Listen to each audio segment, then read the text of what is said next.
Sure. All right. In three, two, one.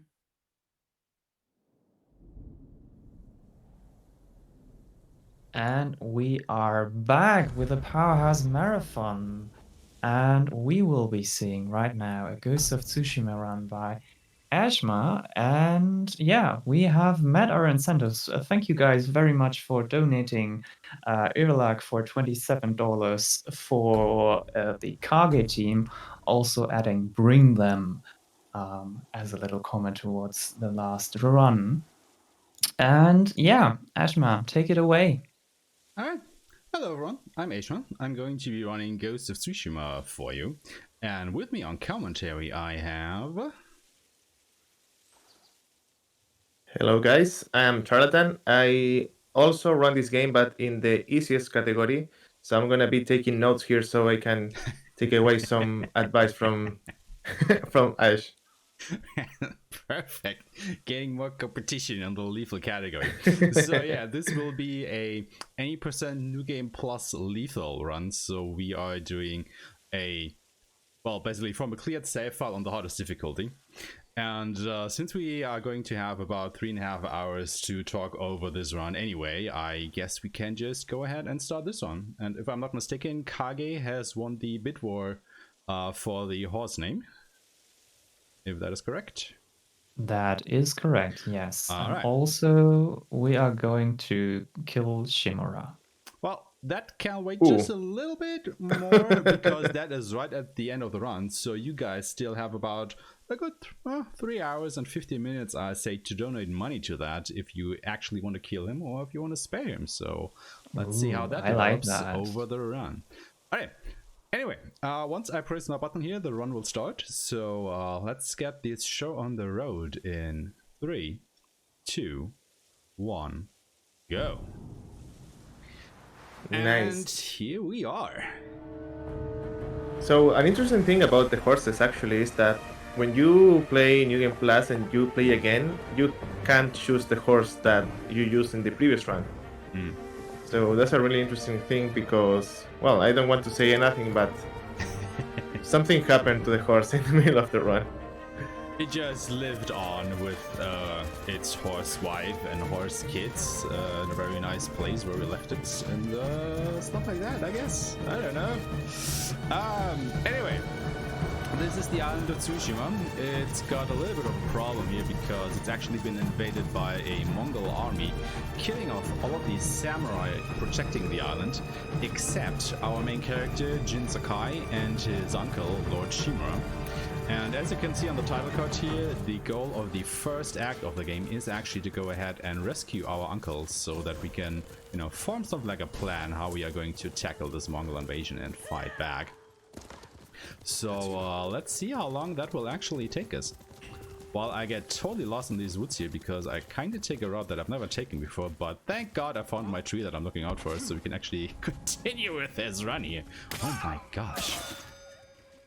Yeah, so it's New Game Plus, so we actually skip the whole prologue of the game. Is kind of 45 minutes, something like that. Did you find any And yeah, so we in the prologue we actually went to Castle Canada to try to save our uncle, but we didn't have any luck there. So now we need to regroup and find some allies so we can go again and try to save Lord Shimura. It's probably a good part where we can actually talk about what the differences are between the new game and the new game plus one of the game. Like Charlatan already said, we completely skipped the whole prologue of the game, which is a huge time save compared to a fresh save file where you always have to do that. It's basically just, you know, all the tutorials, how you play the game and setting up the story and stuff like that. And since you're playing a new game plus, you've already seen that once anyway. So it's nice that we just get to completely skip that. Furthermore, we can skip all of the cutscenes in the game, period. Like, you can't do that on a new game save file of this game, so if you start fresh you have to watch every single cutscene. And since we can skip all of these, we save another round about 2 hours over the course of the game, which is of course a huge time save. And then the third advantage that we have on New Game Plus over a New Game save file is, of course, since this is New Game Plus, we of course carry over all of our armor, our equipment, our upgrades and stuff like that. So we are basically, you know, our end game equipped right from the get-go. Which, as you can see in about 10 minutes or so, really helps with encounters. There's the camp. Yeah, I don't really know how it works in other new games with New Game Plus, but a difference between, I mean, something that we don't have on Ghost of Tsushima is actually all the loot and the ammunition that we collect in the previous run. So we also are going to be doing a lot of looting and some shopping as well. Yeah. It's actually really a bit of a problem, I think, in the beginning, that while you do carry over all your armors and stuff, you have absolutely no bombs, you have no arrows, you have your kunai, nothing like that. You have to find everything again because your resources actually don't carry over between runs. Which, you know, makes the beginning a little bit interesting, but also a little bit volatile, because every enemy encounter that we will come to has a huge random component to it. So we are a bit at the mercy of the RNG, but the further we get into the run, the more tools we actually get to deal with the RNG to make, you know, the strategies and everything more consistent. Yeah, and right here, Aeshmah is actually changing outfit. So as you can see, he put the ghost armor that you get late in the run, if in the game, if this was a fresh file. And every set of armor that we're going to use, it has a specific set of charms on. So in the case of the ghost armor, this armor is made entirely with the idea of terrifying the enemies. So here we are a little bit in the flashback section, and you are actually supposed to find this bear that Jin and his uncle are hunting, and you're supposed to follow the bear in this S-shape kind of path. However, as a speedrunner, we know where to go, so we can just cut straight across that and save a bit of time here. And this is just to come back to the Terrify thing that Charles had mentioned here. So there is kind of a status effect in the game called Terrify. And what Terrify does is it makes an enemy drop his weapon and flee the battlefield. And from that point onward, this enemy counts as defeated in terms of the encounter. And the ghost armor actually has a perk that makes it so that when I kill an enemy while I'm wearing the ghost armor, there is a 40% chance that another enemy will get terrified. And what we then do is we equip a couple of charms that actually boost that percentage chance. And at the end of the day, we basically have a 90% chance whenever we kill one enemy that another will just straight up flee the fight. And that basically makes us go fast. Come on. Yeah, see, yeah, every enemy that is terrified count as defeated. So if you have to, for example, kill 5 enemies, if you kill one and the other 4 get terrified, it counts like you killed everybody. And that is basically the huge random part of the game, because we cannot boost this chance to 100% chance. We can only get it to about a 90% chance if the math actually works out. So there's always this basically 10% chance that things will go wrong or might go wrong. And that is just something that you have to learn and deal with over the course of the run. So you always have to adapt to the situation and find the enemies that are still left alive in the encounter. And, you know, track them down and kill them if you have to. Yeah. So one thing that we skip that we are going to be using a lot on the run is the, I don't remember the name of that Viking gave to that, the rolling. There's 2 names to that. I like to call it the Japanese roly-poly ghost, or JRPG for short, and I just named it that so I can make that JRPG joke. But another name that has been come to be known a little bit more widely spread is the Tumbleweed Samurai, as the Wicked Viking, another runner of this game, has started to call it. And it just flows off the tongue a little bit nicer, I think. Yeah, Tumbleweed, that's the name I was looking for. Yeah, that's actually a really nice like part of the game. I think it's like a little bit of a glitch, because if you enter, if you are crouching and you start rolling, and you don't stop rolling, you can just go in front of the enemies and nobody's going to see you. So we're going to be using that a lot as well. It basically lets us skip all of the stealth sections of the game and then some. Which again makes us go fast, and we do like that. But As yeah, you can it's see probably here- a bit of an oversight from the developers that actually works, but it's a fun mechanic. Yeah, and a little bit of advice. It works also in Legends. So if you guys play Legends, the multiplayer co-op of this game, it also works there. Does it really? Who else made it out of Yeah, it Komatsu? does. I think I've never gotten it to Any work others who there. can fight back? Besides us? I don't know yet. You'd better find out quickly. Might be doing We something can't wrong. free your uncle by ourselves. Okay, so here we meet with Sensei Ishikawa. He's a master of the bow. And for completing the whole game, we need to obviously do the main quest. And that main quest considered to do the chapter 1 of a couple of characters that we are going to meet in the run. And Sensei Ishikawa is one of them.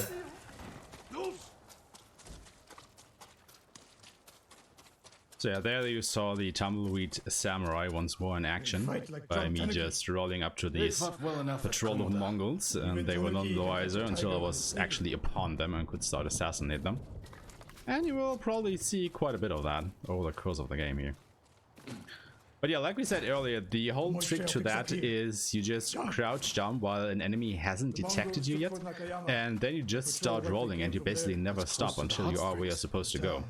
Now, the only thing that you have to keep in mind is as soon as an enemy has seen you, so you see these white indicators pop out on the screen, that doesn't work anymore at all. Like, you will be seen if they have started detecting you. So you absolutely have to start your roll while you are still completely undetected by the enemy. Left uneaten. The attack was sudden.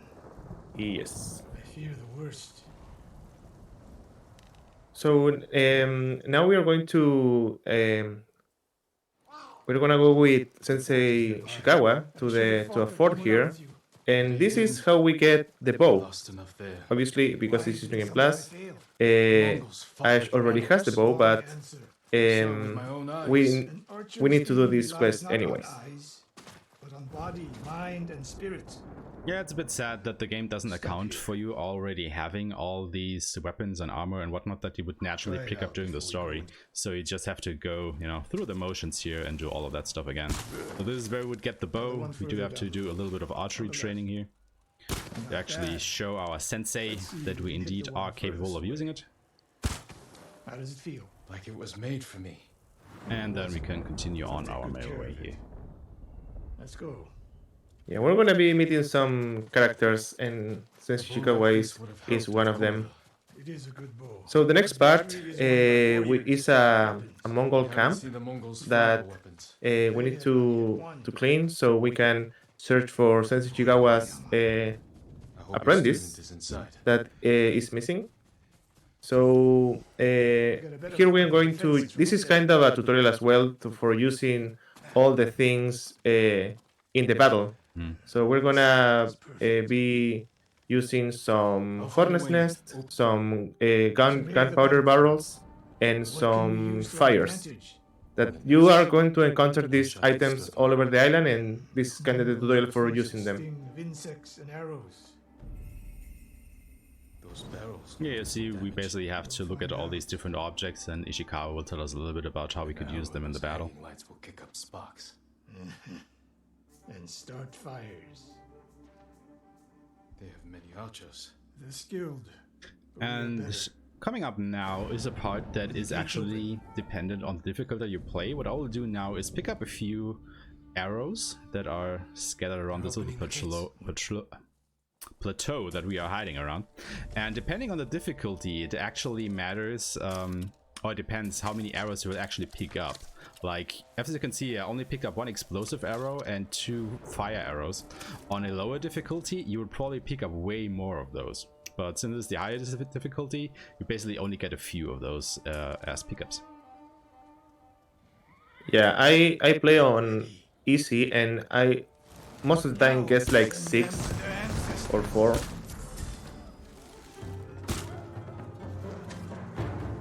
Rough landing. So As this you can is see, probably one Aesh of is the worst battles on the New Game Plus file, simply because we don't have a lot of tools to use yet. So you can, yeah, you just have to see how this battle goes. How many of these archers will actually flee and how many I actually have to go ahead and fight. Because they do not get terrified of me. And so far it's looking pretty good.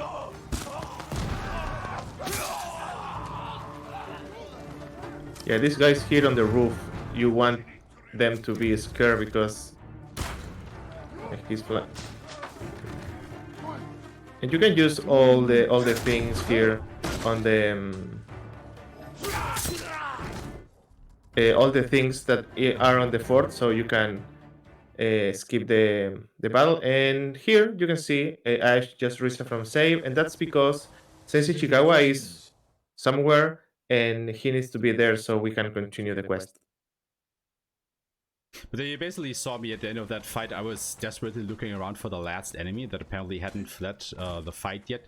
And that is just something that you will probably see me do more and more during the course of the run, because I will just start looking around for this last enemy that I have to fight in order to progress the game.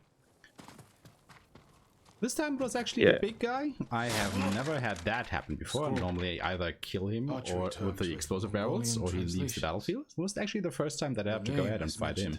So that never happened before, I suppose. Yeah, and after all this battle, we need to watch some items. So we watch the kimono, a piece of paper, and we are going to see these arrows here. So we can get some clues where the apprentice of Sensei Shikawa is. So the Mongols took a So yeah, while we can skip all of the cutscenes in the game, there are simply just some in-game scenes that we cannot skip, and this is basically one of them. Then they allowed Just a her to use a bow. short conversation between Jin and Sensei Ishikawa here. But we have basically finished this quest now. It's only a few more lines of dialogue. Yeah, and if you remember, Ash said that we don't carry our ammunition. So after this part, Sensei Shigawa needs to walk to a door. So we're going to use that time for go to the houses and to pick some stuff that we can then sell, or just like supplies. That is the money here. You can buy stuff with supplies. Right, because as we said earlier, the island is under Mongol occupation at the moment, so people don't have a lot of use for, you know, money. They would rather have something to eat or some clothes or whatnot. So basically supplies, and that is what we use to trade with the merchants. So, and as you can see as well, Ash did some preparation because actually the changing weapons is kinda slow for my taste. So having your weapons ready for the next split is a really good idea. Yeah, it's definitely And some kind of that's delay when you are switching weapons around, switching to get them ready. yeah, and that's the tale of Sensei Chikawa. And we are going to see Sensei Chikawa again in some battles, but we just need to do the first chapter of his story. There's a whole side quest line involving him and his search for his student, but yeah, we're not gonna do any of that. Come, see what I And can here do. we are going to shop for some stuff, some good stuff. Very well. Some very explodey stuff Only the too. best for you. I'll see you again. Yeah. Come back if you So the things that we are going to use more commonly is going to be gunpowder bombs, and explosive arrows and fire arrows. Because one of the charms that we have, actually, every enemy that is close to the explosion is going to cut on fire. So we also have another charm on the ghost armor that if an enemy is on fire, he can terrify other enemies. So we are going to exploit that terrifying fire thing a lot on the entirety of the run. And the beauty is also because, you know, enemies can die from the fire, and that of course triggers the ghost armor perk, where if they die, they have another chance to go ahead and terrify other enemies, and all of that just basically compounds back in on itself and makes us, you know, skip a lot of enemies during the encounters ahead. And I just love the fact that we actually get to use the ghost armor for this speedrun category, because running a new game category, we would actually wear drastically different types of armor and use vastly different tactics, simply because we don't have access to a lot of stuff, because most of the armors and even the stuff like the explosive arrows and the fire arrows are locked behind side quests. And since we don't do any of those during a fresh file run of this game, we actually only have very little tools to work with. Yeah, and I can imagine that. I mean, I haven't played an any percent like new game, any percent run, and yeah, I can imagine being a different approach. I mean, more focused on damage than on terrifying people. Exactly. Like, you will probably see me only do very little sword fighting over the course of this run, but there's a hell of a lot more sword fighting in a new game run of this game. Lady Masako should be here. Lady Masako! And here in Adachi State, so we already meet Shigawa, and we are, as I said at the beginning, we are like looking for people that can join us in our quest for saving Shimura. And one of those characters is a person that lives here that is called Lady Masako. Someone forced their way in. Blood. Yeah, but as we learn, her clan estate got attacked and everybody is missing, so yeah, we now have to look around and see if we can actually still find her, or if anybody is actually still alive. They were trying to escape, past the children through the window. If anyone survived, they may have fled on horseback. And here we need to look some stuff, and as you can imagine, we don't. Most of the time, we don't have to look all the stuff. We just need to look at specific items, and we can continue. In this case, it's the Naginata, the doll on the window, and those footprints. And most of the time you actually have to look at everything in order to progress the story, but sometimes you can actually skip on some things to interact with, and you just have to basically go ahead and learn which things you can leave out of your investigation. So save a little bit of time, because every time you inspect something, of course, Jin will have a little bit of dialogue here. And there she is, Lady Masako. We actually found her. She's alive! Woo! I fought men. Yeah, that cutscene that we just skip is really cool, because Lady Masako just the classic shot an arrow to the ground next to the enemy, and then we meet her again, and he tell us that his whole clan was actually murdered, and she doesn't know by who. That's how it ended. Yeah, so not only do we have a Mongol invasion to contend with, there are also some traitors on the island. So, that's not good. Yeah, and the prologue, actually, in the prologue, we meet the husband of Lady Masako, and For a very short time. yeah, for a very short period of time, we met him, and somebody in chat says Lady Massacre.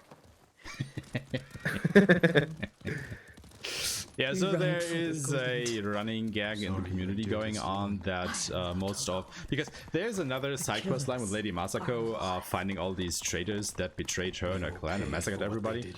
And every time you go ahead and find one of these conspirators and corner them somewhere, Lady Masako is going to have a little chat with them that basically ends in the death of said conspirator, because she goes a little bit...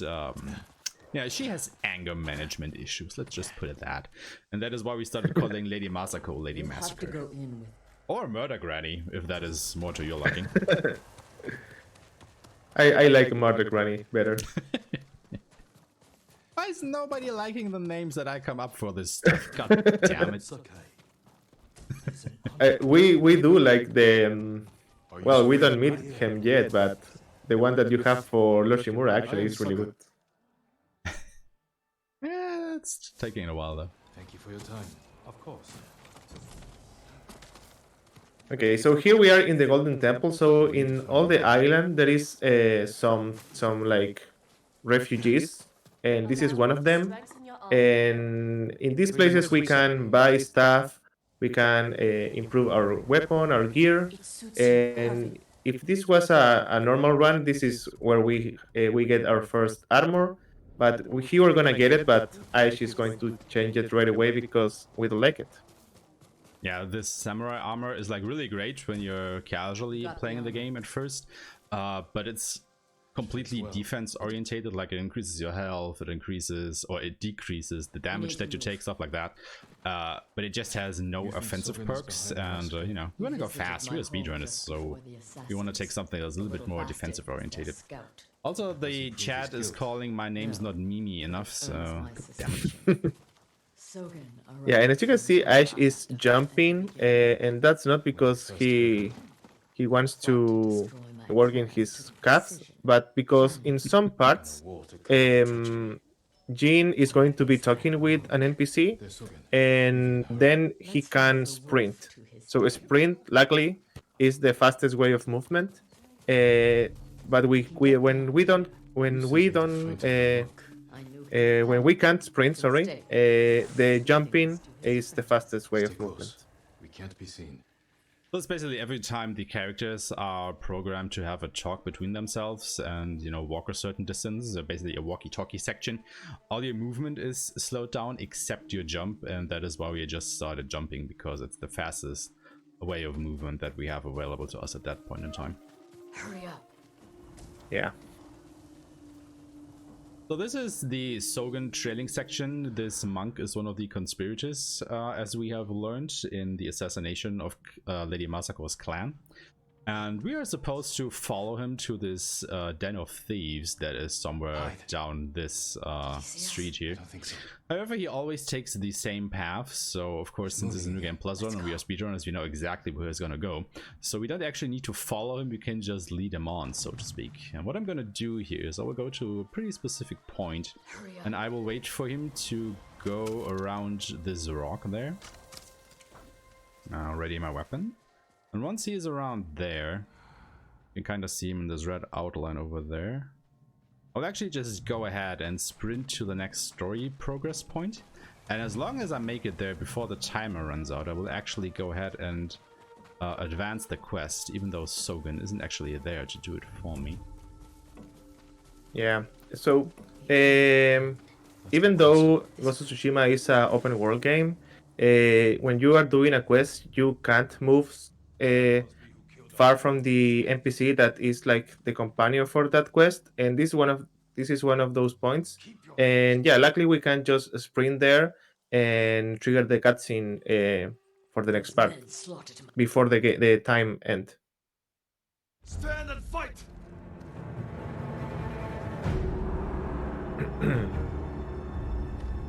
So, now we're gonna fight some bandits here in honorable combat.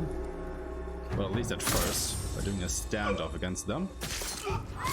This will actually give us a lot of resolve that we need later on.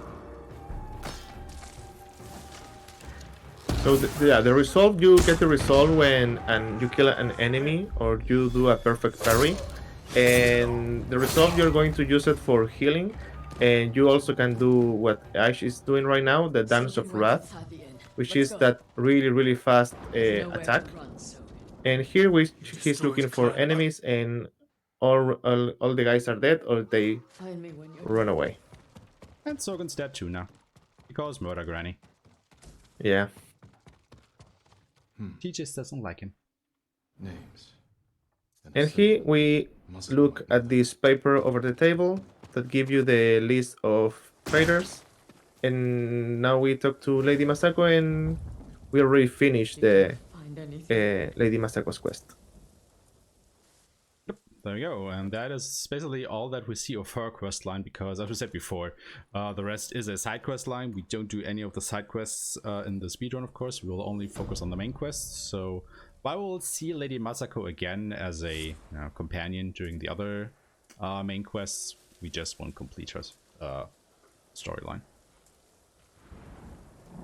Yeah, and here there is a long ride.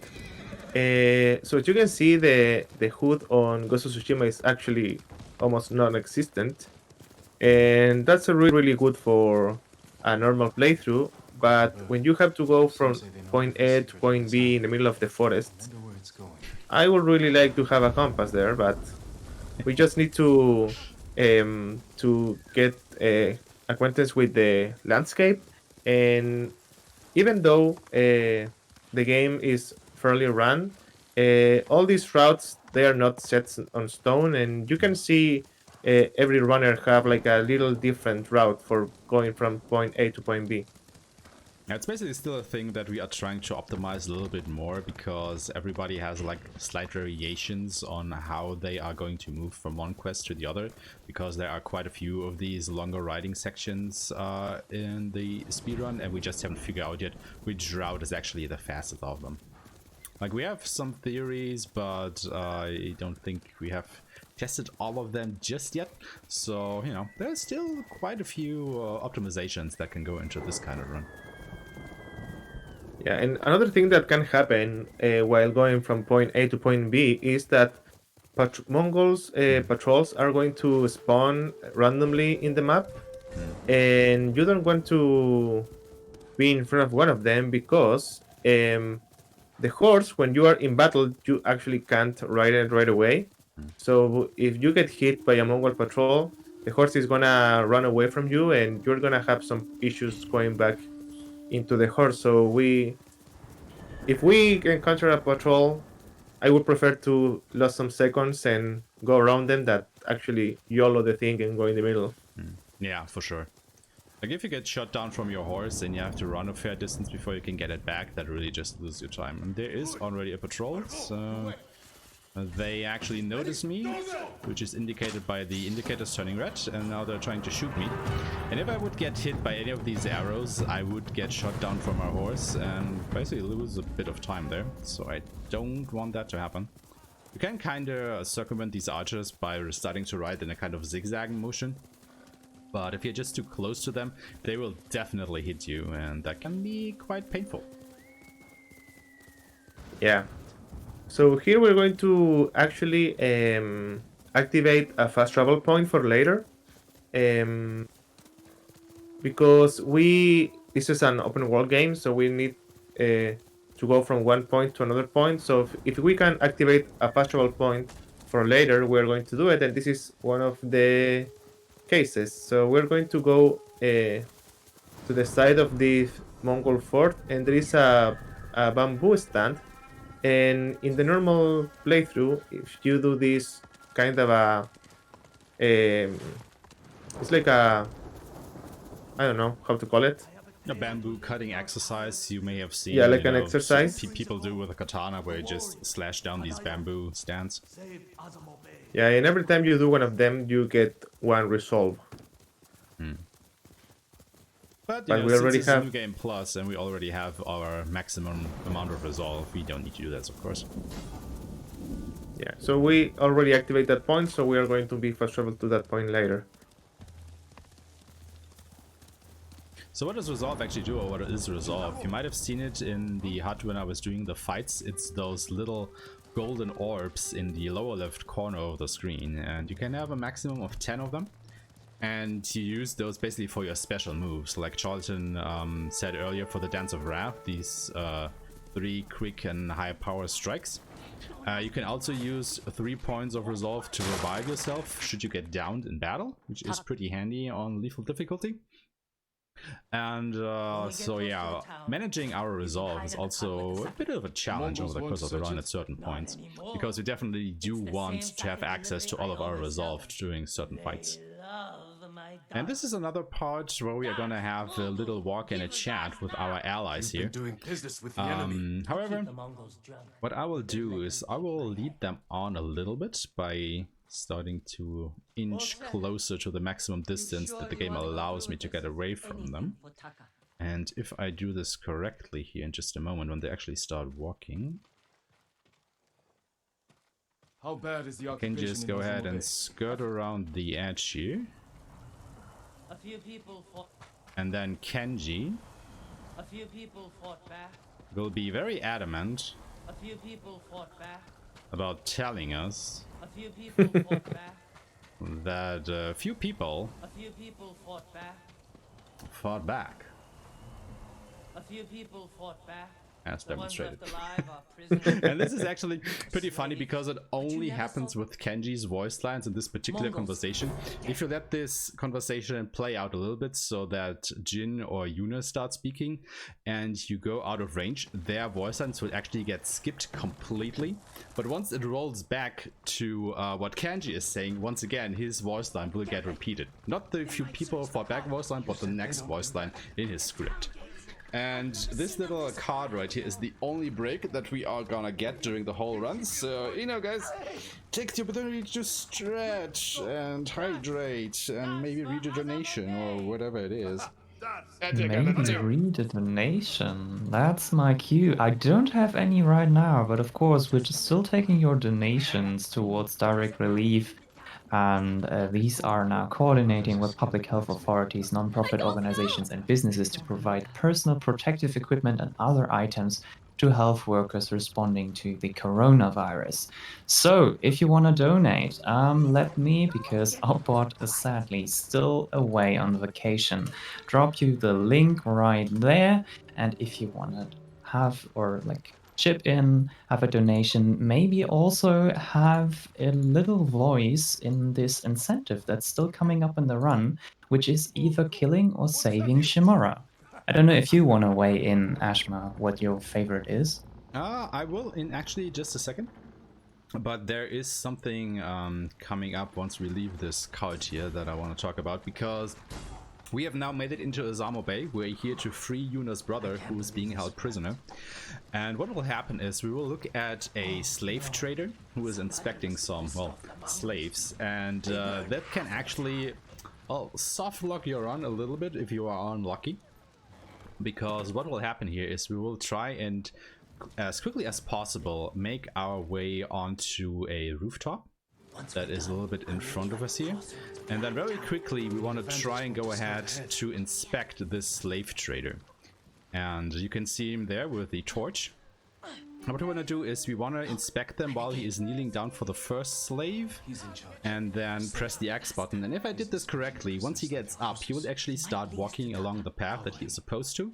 If I am unlucky though, he will crouch down by the next slave, and that means I did it too slow.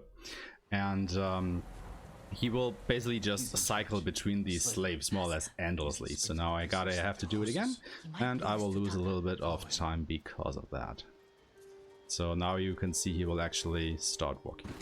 So this is a little bit random. If you, well, it's not random, but you have to be really fast to actually get him to do that the first try, so you don't have to reload the checkpoint. It's not a huge deal. It's just a few seconds that you're gonna lose.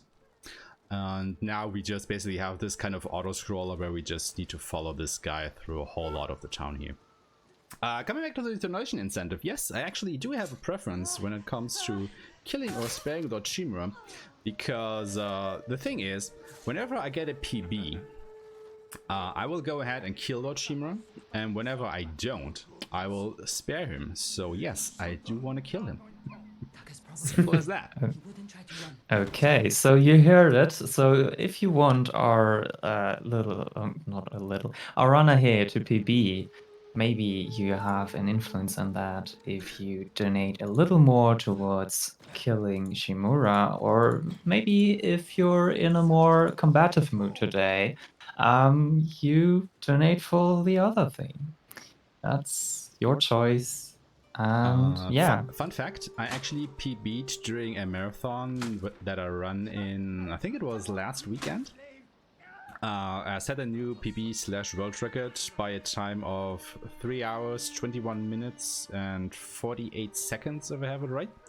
However, I had a glitch or two during my run that cost me at least a minute or two, so if I wouldn't get that this time, this might be another PB or world record run, so, you know, let's see about it at the end.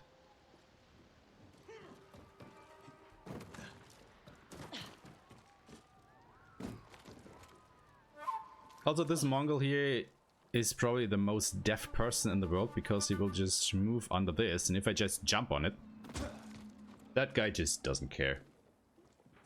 You know, he's heard nothing.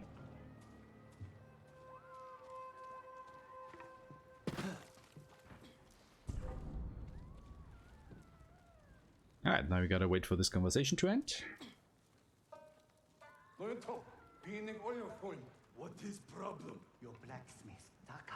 He's working. And here again, we're going to use the Tumbleweed Samurai. Taka's here. He is only blacksmith. No, I'm a blacksmith too, and I'll do much better. As soon as we can. I cannot feed you. I get rid of him. So normally you are supposed to sneak through this market that is full of Mongols, and He'll kill Taka.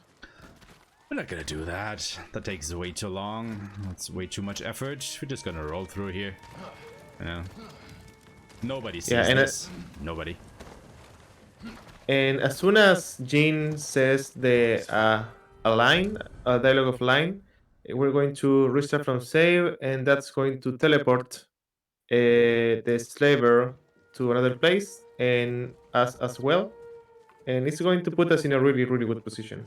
Yeah, normally you would have to wait him to walk all the way from the other side of the bonfire to here, but by just reloading the checkpoint, once Jin has said that the market is full of Mongols, you can just reload the checkpoint and instantly, well, start from the other end, skipping all of the waiting around here.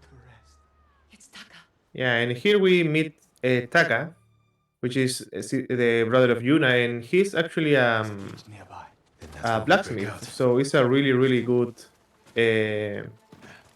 I mean, it's a really good asset to have alive in an invasion like that. So he was held hostage there, and now we save it. We saved him.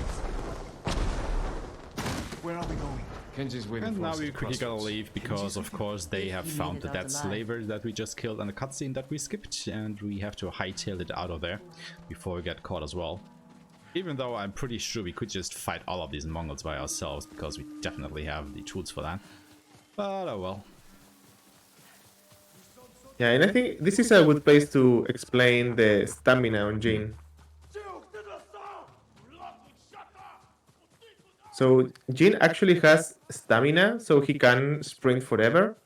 But the game doesn't tell you that. But if you look really, really careful at the head of Jin, it's going to drop when he's tired. And we do a little bit of a dodge, and he replenishes all his stamina. Yeah, we're not exactly sure why that works. It's just, you know, if you're out of stamina, just dodge and it's all back again.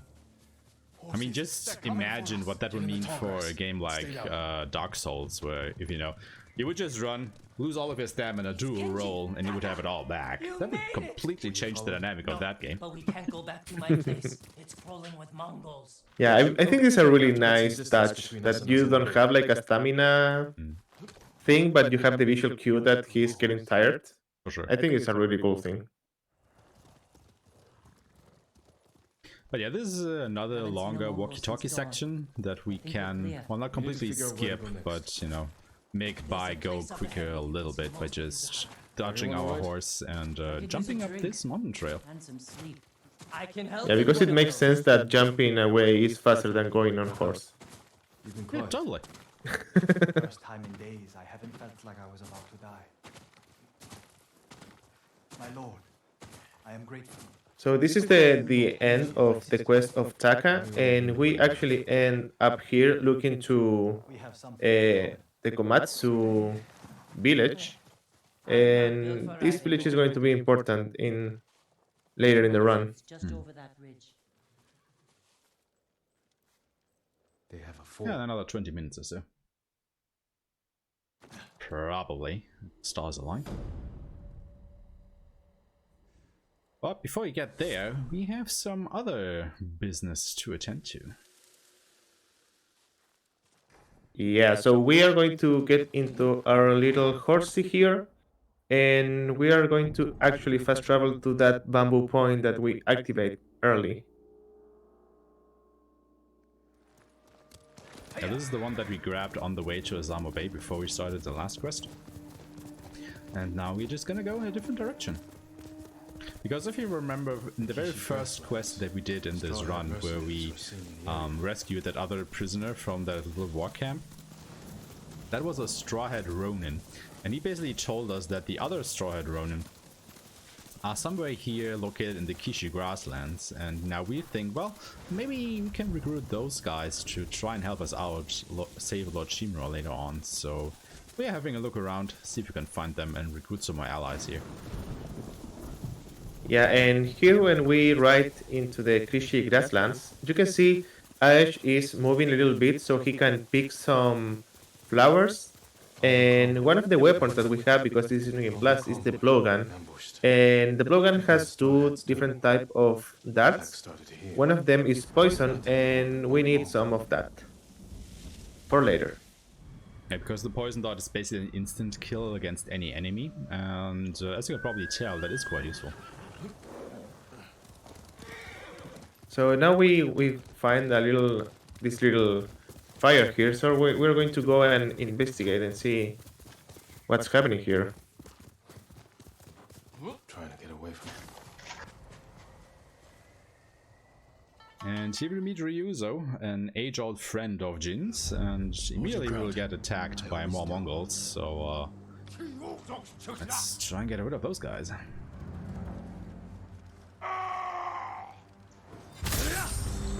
Yeah, this is another one of the standoffs. We're going to have a couple of standoffs that you need to do. But the ones that we can avoid, we are going to avoid them. Because all the preparation on the standoff is actually quite slow compared to a normal battle. And here Aeshmah is using again all the things in the environment, and he's using an explosive arrow. So the hornet's nest can go boom, and all the hornets can kill some enemies in his name. But as you saw there, I was a little bit unlucky because before I was able to shoot my explosive arrow, I actually got hit by an arrow myself, which kind of messed up my aim, so I had to slow down time and realign my shot a little bit, but then another Mongol actually ran through where I was trying to shoot, so lost a little bit of time there, but other than that, that fight went really well, because since my shot was delayed, all of the Mongols actually bunched up really nicely around that hornet's nest, so when I actually did fire my explosive arrow, everybody was basically in range of the hornets and got stung and basically killed by them. So, well, I don't even know if that actually was a time loss or not. Might have been, might have not been. Samurai! Samurai! Okay, so Russo is going to start telling that he actually is the leader now of the Straw Hat running, and as Ash said at the beginning, the Mongol is in invasion, people is trading instead of buying stuff with money, so they have the issue with food. So he's going to tell Jin that the Ronins actually are really hungry. Your name will appear in the Shogun's official records. You really believe And this will actually be a recurring theme with Ryuzo. He's like always hungry, you know, he just really wants a burger or something to keep him over. And he will always just ask us for food, and how he can get food, and how he can find food, stuff like that. I used to think so. But it's starting to Yeah, and as you can see, Ash is going to be picking all the supplies that we can that is in the route. Luckily for us, Ghost of Tsushima doesn't have a picking animation, so you can just go your way, just spamming R2, and you're gonna pick everything in the way. Yeah, Can you Ryuzo imagine really having needs a pick animation in this game? It would be Oh terrible. god, it would be absolutely terrible. Like, that would probably add so much time. Yeah. We should have talked about Also, we will now race Ryuzo to this little cliff that's coming up. See if we can make it there before him. We'll save a second or two. Ah, nope. Yeah. He was too fast. Even though he's really hungry, he can run. Yeah. I've got a spare set of armor that should fit. better not have lights. Once again, you get another set of armor here that we will actually not use. It would be kind of useful. It actually is an armor set that we will be wearing in a new game speedrun of this game, but since this is New Game Plus, we will just immediately switch back to the Ghost Armor. Yeah, and now that we re-encounter with our friend of childhood, he kept telling us that he's hungry. The Mongols stole the rice of the guy that we we saw early, and now we're going to go to a Mongol fort and see if we can help the Ronins find food, so we can add them to the list of the allies for going to rescue Shimura. Oh, never mind. This patrol is actually a little bit bad because I had to run straight through it, but I guess we managed. But yeah, they could have totally thrown me off my horse there. That would have been really bad. That was lucky. That was really lucky, yeah. But yeah, that, like we said earlier, that is just up to RNG. That patrol can be there, and sometimes it just isn't, which is of course better. But, you know, if it's there, you just have to deal with it. So we here get into a cemetery, Oh my god. and down there is a bunch of chips, and there is like a coastline fort, and we are gonna go there and see if there is any food. Good. That's all we care now. Food, food, food. Need to steal some food for us? Food! Imagine how this story would play out if you would just give Ryuzo a Happy Meal, man. My scout's back. Come on. A lot of men inside, and a signal at the top of the tower. If they call reinforcements from the bay, we'll be trapped. But we will try to plan an attack on this lighthouse there and see if they may have stored some food in there. So They do. Avenge me. let's creep up Take their here. food. That's not funny. Watch the tower for my signal. If you say so. So this is a lighthouse, and there is a bunch of lighthouses in the island. And well, in the normal playthrough, you need to light them all up, but here we're going to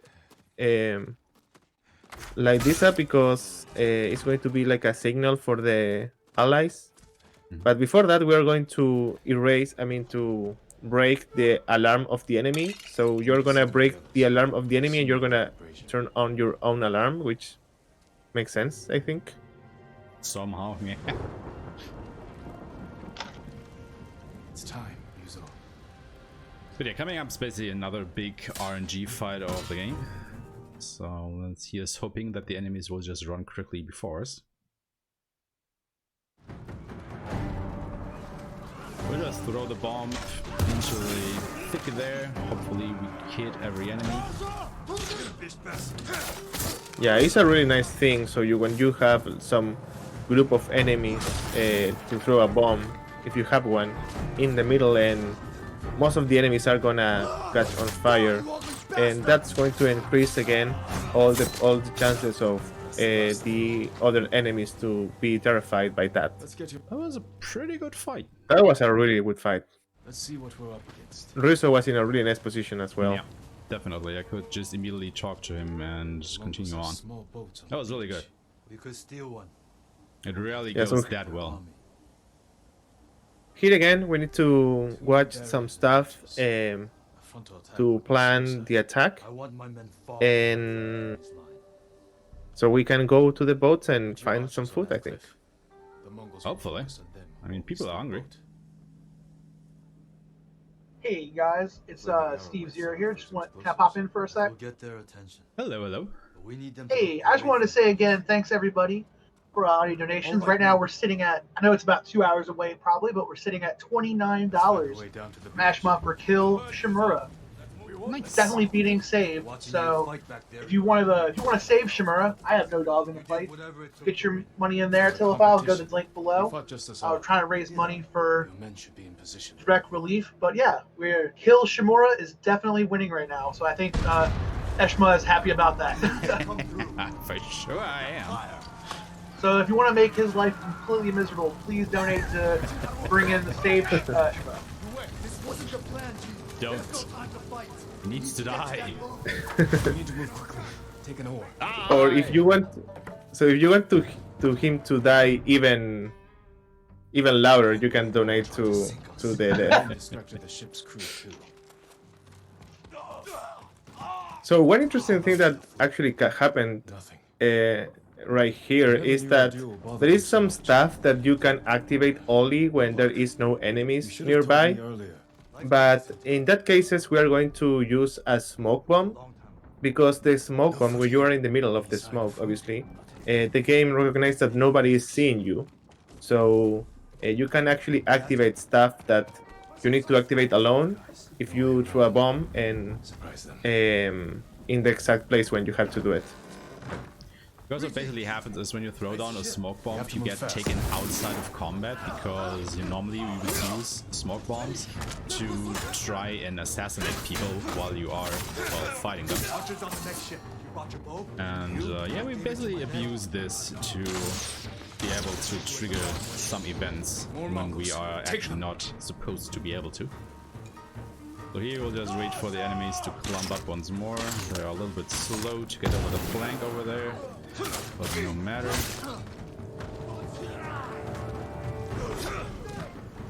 Yeah, and even though the loot that the enemies drop is kind of random, there is some specific parts of the game when you know there is some bombs, some kunais, of some oil that you are going to use later. What's in here? So here we are looking for food and we haven't had any luck yet. So we need to go to those Mongol clans, and hopefully those can give us a little bit of a hint for looking for food. And here I think Ash is going to use the darts. Yeah. So this enemy here is a really big guy. So using the dart there is actually really good, because as I said at the beginning, when the enemy gets hit by the dart, the game recognized as dead immediately. So it's a really nice time save. But yeah, it's really important, especially in the first act of the game, that you just basically pick up everything that you can, because in the first act there are really not a lot of opportunities for you to do a little shopping trip to stock up on bombs or explosive arrow or whatever else it is that you need. It's basically only the one shopping trip that I did after the Tale of Sensei Ishikawa, because all of the merchants in the first act are like really out of your way. So it would always be a big time loss to try and track them down to resupply. Things start to get a little bit easier starting from the second act of the game, where there will basically be a merchant like at the end of every quest that we do, so we will just deliberately stock up on stuff that we need starting from the second act. But you really have to manage your resources during the first act of the game in a speedrun. Yeah. So actually, in the easiest category, you actually don't go and buy anything in Act 1, because the thing, as I said, you have more like good loot in easy. So actually going buying stuff, it loses time. So we avoid doing that on story. I mean on easy. Yeah, you can do that on lethal as well, but you would have to be really careful about what you do and how you do it. Then, so just for a little bit of marathon safety, I opted to actually do this little shopping trip, just so I don't run into any problems later on.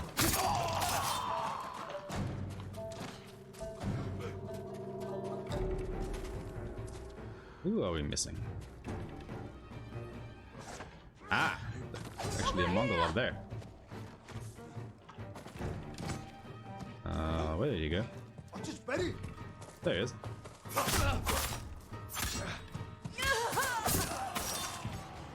Well, that was, that never happened before, I guess. Yuna, is that you? Oh well. We managed. But as you can guess, Yuna is not supposed to die there. Survivors are left. It just took way too long to identify that somebody went up to her You killed all level these men by yourself? and was actually hurting her. I've had some practice. Can you get more arrows? Or Yuna. Once. Stuck in It villages happens. and bodies. They'll have Y'all to can do. take it. I was out here leading villagers. One of them got trapped over here by the. She's alive. So yeah, here we're on Komatsu. So there is the better fort of the island. Yes. is here. So here we need to do like a little treasure hunting, I think, because you need the forge to work.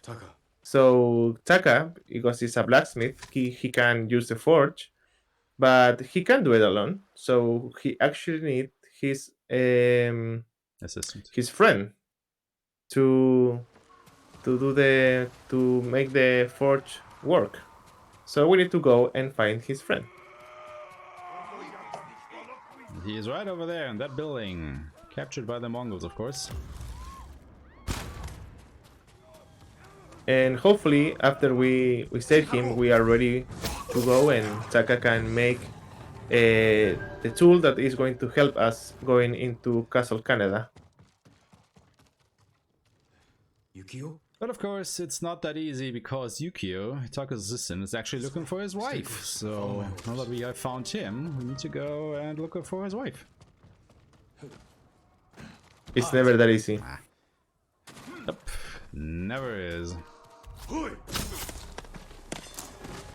And so here we are going to go and save his wife, and again we're going to try to exploit the fire or the explosive so the enemies can get terrified by it. Yukio sent me.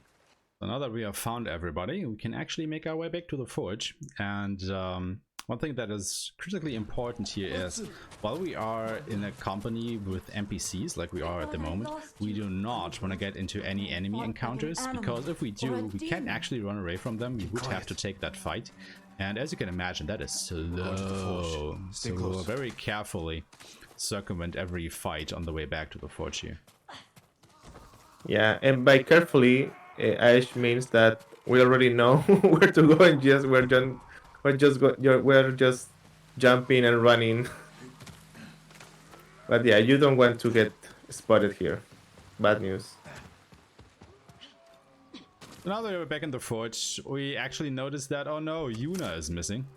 She has gone looking for another family that is stuck somewhere in the city here. So now we have to go start looking for Yuna. The Mongols are here. Where's Yuna? Yeah, so Always something.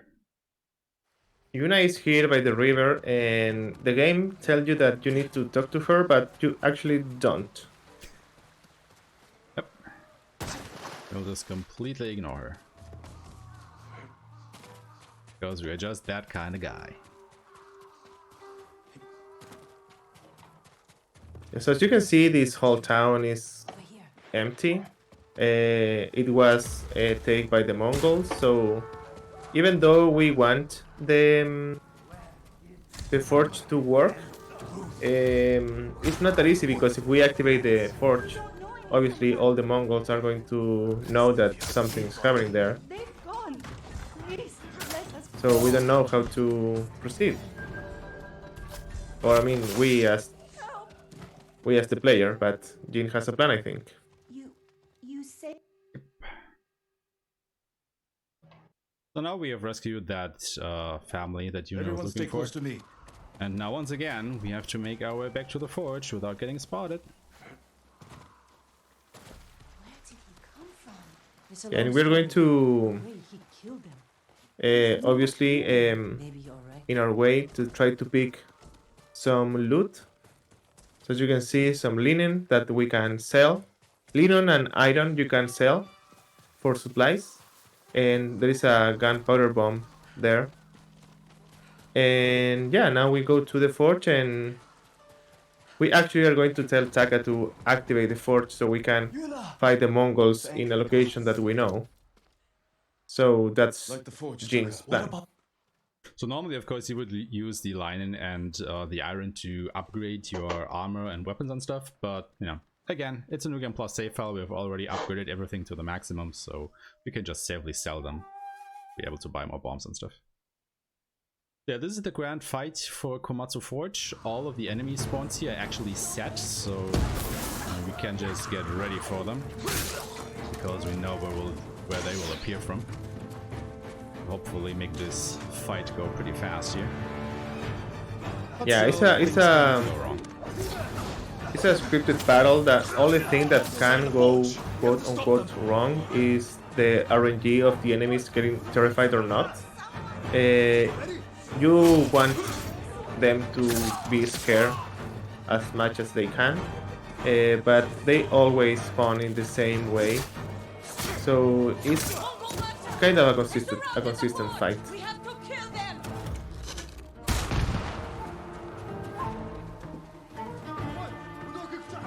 And here again, we're going to.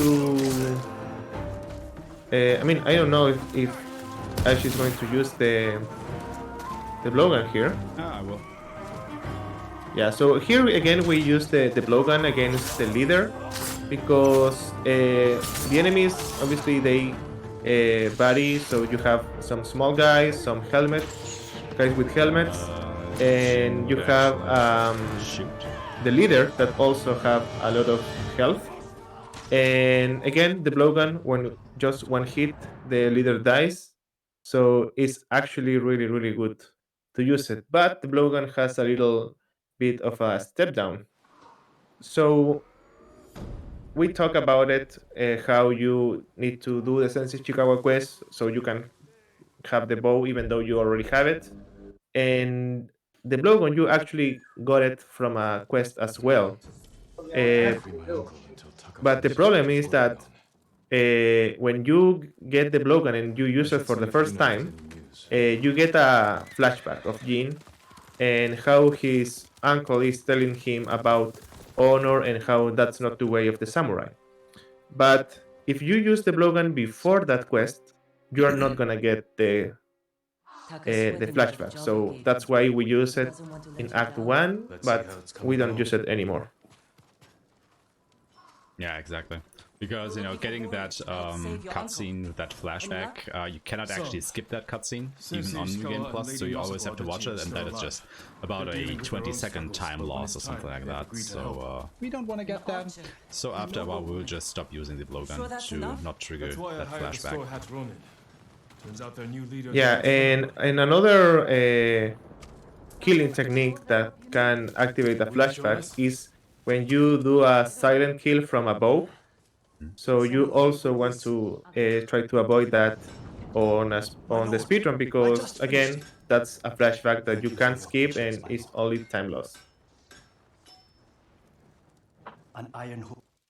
So yeah, now Taka has finally finished smithing something for us. He made an iron hook for us that we can use basically as a grapple of some sort. And immediately Ryuzo comes around again and tells us that he used the Mongol war plans that we gave to him at the end of the last quest to try and raid the Mongol supply lines to finally get some food. However, it was very well guarded food, and now half his men have been captured. Remember that map you gave me? Oh, the one. That's not a good thing for an army that you can hire. It's not bad publicity. Yep, definitely. But yeah, so Rizzo is coming here and tell us that we need to help him to free the Ronin. And here you can see that Rizzo have like a unsolved issues against Jin. I don't know if it's happened to you, Ash, but every time I run this game, Rizzo tells the same story here, so I can definitely tell that he's not over it. Oh yeah, for sure. Like Ryuzo is really bitter that he lost the duel that they are talking about right now. Almost broke my arm. I'm sorry. It was my first. And again, here it's faster. Just go into out of their horse and just jumping away. So there is actually here like a dialogue that you know that now you can call your horse and then you can use your horse at full speed. And yeah, it's near this bridge. You can again call your horse and then you can just go as fast as you can. Maybe I should have.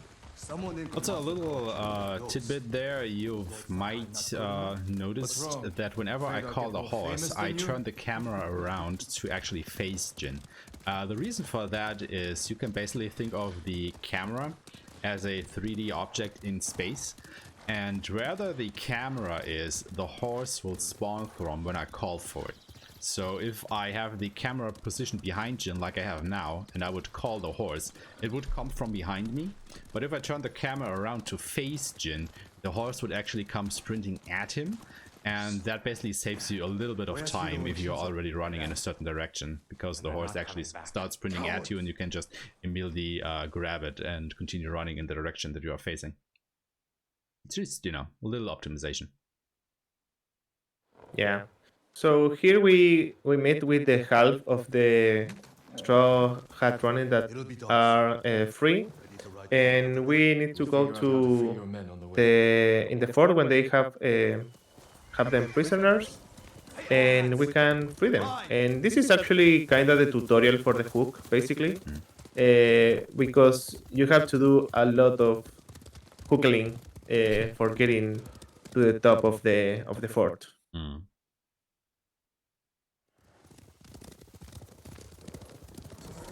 So yeah, up there's Fort Yatate, where Ryuzo's men are being held prisoner. So let's see how we actually can find a way in there. You're the one who got us onto that Mongol ship. Yeah, and even though Ryuzo is the leader of the Straw Hats, he actually don't have any plans for going here and just is relying on Jin for do all the work basically. His plan was basically grab Jin and do whatever he says. I'll free your men. Once they're with me, I'll set off one of the alarms. That's your signal to ride in and crush the Mongols between us. Yeah, and here is I knew you'd have a plan. The cutscene is going to start at the end of the dialogue. So I was playing the other day actually. So if any language is faster in these cases, because you can play the game on English, while I can play it on Spanish and also on Japanese. At least I think between English and Japanese there's basically no difference. Oh no, wait, there is actually one, but only in a new game category run that I have noticed, because if you're playing from a fresh save file and you increase your rank to unlock your ghost tools, you know, like the kunai and the smoke bombs and whatnot. If you are playing on the English version of the game, Jin actually has some dialogue explaining the ghost tool, but he doesn't have that on Japanese, and you cannot skip that, so that will always cost you a few seconds, just because you have to listen to that dialogue. That's interesting. Yeah, also the well, I'm not gonna say it right now, but at the point when we are going to hear it, I'm going to tell you another difference between the English and the Japanese version. Oh. I mean, I think you already know what I'm going to say, but I don't want to spoil the game in case some people in chat haven't played it yet. I owe you. I'm not exactly sure what you're getting at, but I'm definitely all ears for it. But yeah, now we know how the hook works, and we are in Fort Yatate, so let's free the straw zone. They're caged all over the fort. Yeah, and one stuff that we do a lot in the run, but you can't know that we do it because you don't see the buttons. That is, when Jins jump from a high altitude, if you don't press circle when he's landing, he's going to get a really slow damage animation. But you can press circle, and he's going to do like a roll and avoid that animation. It's not a trick, it's just a perk of him. And here we release all the runnings in these 3 cages. And they actually go and kill the Mongols as well. I don't know how they have swords, by the way. Yeah, they have the swords inside the cage. Just free them from the cages, they are immediately armed, so yeah, I have no idea. I just noticed that.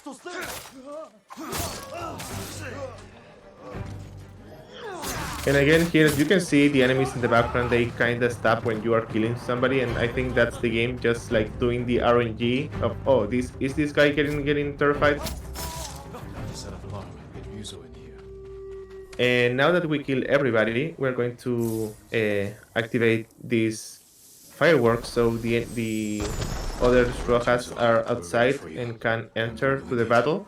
So this is probably one of And my favorite battles in the yeah. game, because you can just hang back a little here, you know, watch all these Mongols congregate into a big Mongol mosh pit over there, and then just throw one bomb at them and just, you know, watch them all do some barbecue.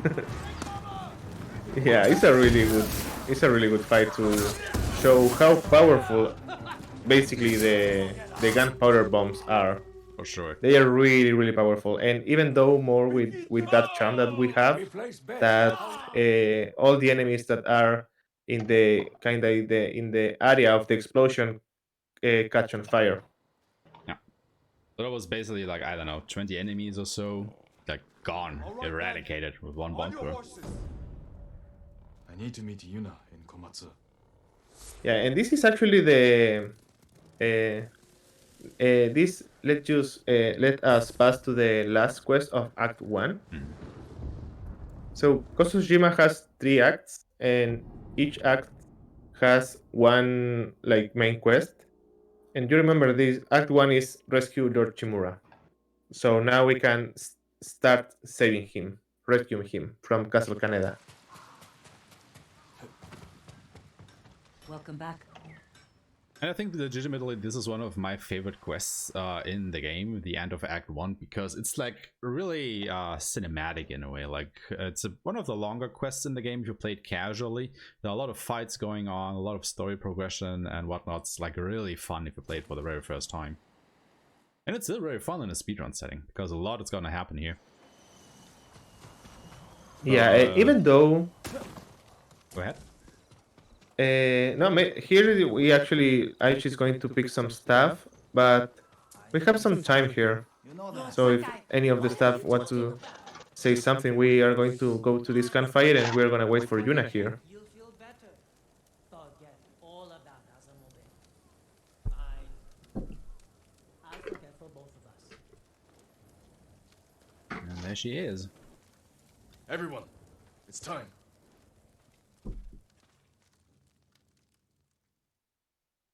So yeah, now begins the infiltration of Castle Kaneda. We have all of our allies, more or less. You sure this will work? It has to.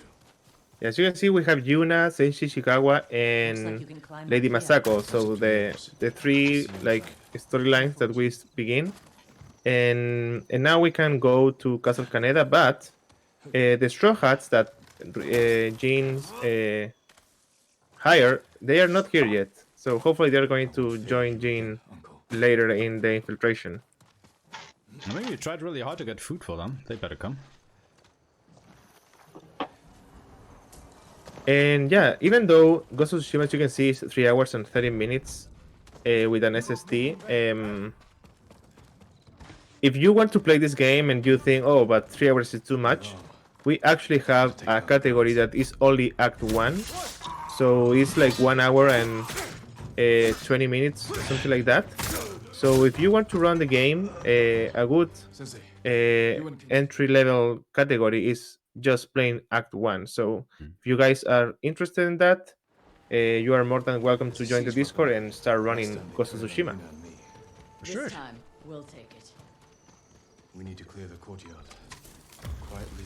Head on. Your move. So here we again use all our fire, all our bombs for cleaning this part of the Mongols. And here we're going to use the Mongol weapons. In the next time, Lady Masako is going to use it actually. Can you operate the Hwacha? Yeah, there are going to be a lot of quick fights coming up. So we just resolve with a lot of fire arrows, explosive arrows, or bombs. Jin, the gate's guarded. Follow my lead. So things will progress very quickly here. And here again we use some bombs. Luckily this guy is not scared, but easy kill. And this is one of my favorite skills in the entire game. It's so fun to do.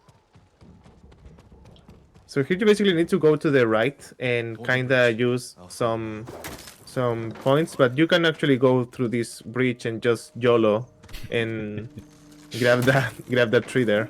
It's really cool. Yeah, it's definitely fun to do. It skips like this whole section where you need to go over and under the bridge. Yeah, it's like I imagine Yuna like, what are you doing? Oh no, it's alright. I could use Yuna's help.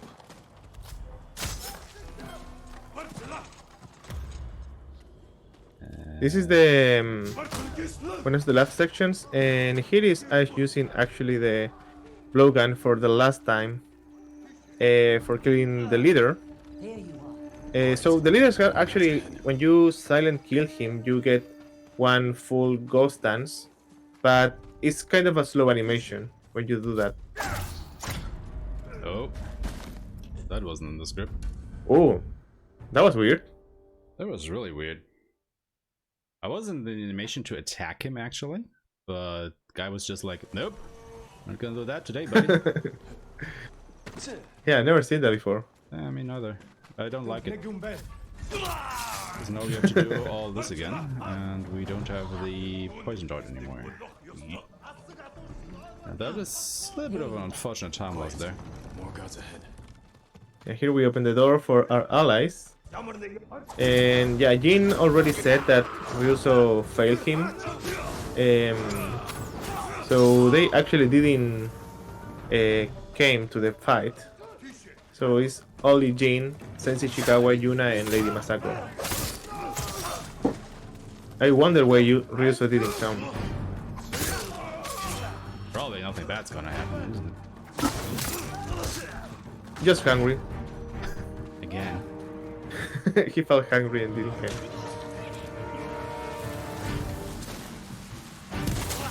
Yeah, and here we need to kill everybody so we can continue. And you can see the quest in the top left corner. Tell us that we already set, and we just continue and see what's happening here. Good luck, Jin. But because we already know Aeshmah change outfit. And, oh, this is a surprise. Yeah, Rizu actually betrayed Jin, and this is the first duel of the run. And we put the Sakai armor, the clan Sakai armor that is basically pure and ultimate damage. It has only damage. So we can do 3 Dance of Wrath. We save all our resolve for that. And this is actually a quite fast fight with that. And here we change outfit again because we like to terrify enemies. And yeah, hopefully we're close to Lord Chimura here. So you can see the castle in the background. There is a 2 big guys here, but this smoke bomb is really good strat. And 2 archers, and they are already gone. So here there is a standoff. Where is he? Where is Lord Shimura? Yeah, Aeshmah is going to do it. So on story, on easy difficulty, we don't do this standoff, we skip it. But because this is lethal, we need the resolve as soon as we can. So Aeshmah is obviously doing the standoff for that. But we do have a strat for skipping this standoff because, as I said before, all the preparation of the standoff is quite slow. So if you can avoid that, it's really good. Yeah, it also Here we just unlock. adds a little bit of a safety to it because, as I said before, we can use our resolve to revive ourselves should we die. And, you know, we don't have any resolve after the duel against Ryuzo because we used it all for the Dances of Wrath against him. But now we have a lot of it again. Yeah, it's a nice backup to have. And we have now unlocked this awesome... I don't remember the name. How is Daisuke? Suchi? Algo, something like that? Yeah. That assassination through the door. Shoji And assassination. now, yeah, and now we save Lord Shimura. As you can see, he's there with Jin. And again, we just spawn some explosives. So the enemies, I mean, are we can clean the castle and use it as a base. And one more wave. For the fallen warriors of Tsushima, lady Masako, let no one retreat.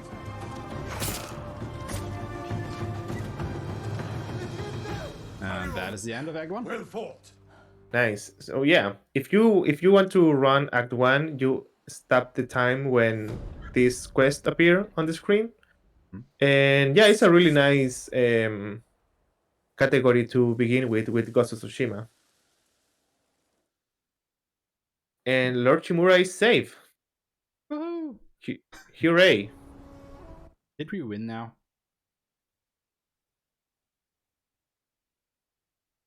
We basically did, right? We saved him. War's over. Not quite. Lord Shimura is in the main keep. Yeah, so maybe you can tell us what's your nickname for Lord Shimura now that he's safe. Shall we tell him now? You have your uncle, Jin. You don't need me. So, as you can I can trust. tell by the dialogue Good luck here, with your uncle. Lord Shimura is actually Jin's uncle. However, as we also learned during the story, Lord Shimura also plans to formally adopt Jin because Jin's family is dead, and Lord Shimura actually cared for him for all of his life, basically. And one of my viewers in chat once started calling Lord Shimura the Uncle Dad, which we then subsequently immediately went ahead and shortened to Dad Uncle, and from that then was born the Dunkle. Only the best for you. So it's actually just Dunkle. You know, not Lord Yeah. Shimura, it's just Dunkle. Yeah, so in all the flashbacks and all the story that we skip, you actually What did your know uncle say? how the relationship between them is, and how important it's actually for Jin and for Lord Shimura the relationship that they have, and yeah, how Lord Shimura is basically the father figure for Jin. That's like one of the main plot points of the whole game is like their relationship to each other. The bridge is up. And it's really well done, like definitely no doubt about that. This way. Like you can really feel the connection between the two. Sorry I didn't free you sooner. You have nothing to apologize for, Jin. Yeah, and now we go to we do have a bid war going on, you know, deciding the fate of Lord Shimura. So if you want, you can go ahead and donate money to that, and also help out a good cause. He wanted me to aid his conquest. yeah. So if you want to save him, or I mean, we already spoiled the final, right? Turn against your own people. If you want to kill him or spare him, yeah, there is a donation incentive for choosing the end. Yuna is brave, loyal. And here is a really long, conversation. Has a good heart. So again, going in the horse is quite slow. So we just jump and jump until we can call our horse again and And Yuna. sprinting with it. Long ago, chaos ruled this island. It was the samurai who brought order and unified all of Tsushima. We must show our people that honorable samurai still fight for this But I land. really don't like this quest. I don't know what it is. It's just, I hate doing this part. Horse, It has sat empty since come my over father here, died. please. The past cannot hurt It's just you. standing there, staring off into the distance. What did you see, Yeah. Horsey? And also the issue with these long walks is that in some cases you can go faster, but Ghost of Tsushima has this thing that if you get that far from an NPC, the NPC is gonna stop walking and you have to go back, and he only can move if you are like in close range. So basically, you're getting punished for going too fast. So you want to go fast, but you don't want to go too fast. You have to like balance it out a bit. You can imagine how speedrunners feel about that. For sure. Yeah, here we are going to kill this patrol, and luckily we hit the horses because I mean they are bigger. They are bigger, so it's more easy to aim. And here we again go with Lord Chimura to this fort, which is again full with Mongols. And again, and here it is. Where are you going, dude? Like, he really needed to do that U-turn, huh? You couldn't just follow me. Mongols have taken our lighthouse. Yeah, baby We will NPCs, relight the man. flame. Show the Khan we're coming for him. They can't move Give without our people you, hope. even This though fight you are in their eye line. Kindle every last one. Yeah, this is Fort Ito, so here is full with Mongols, and now that Lord Chimura is free, he can start like putting more samurais together and start to recover all the things that the Mongols already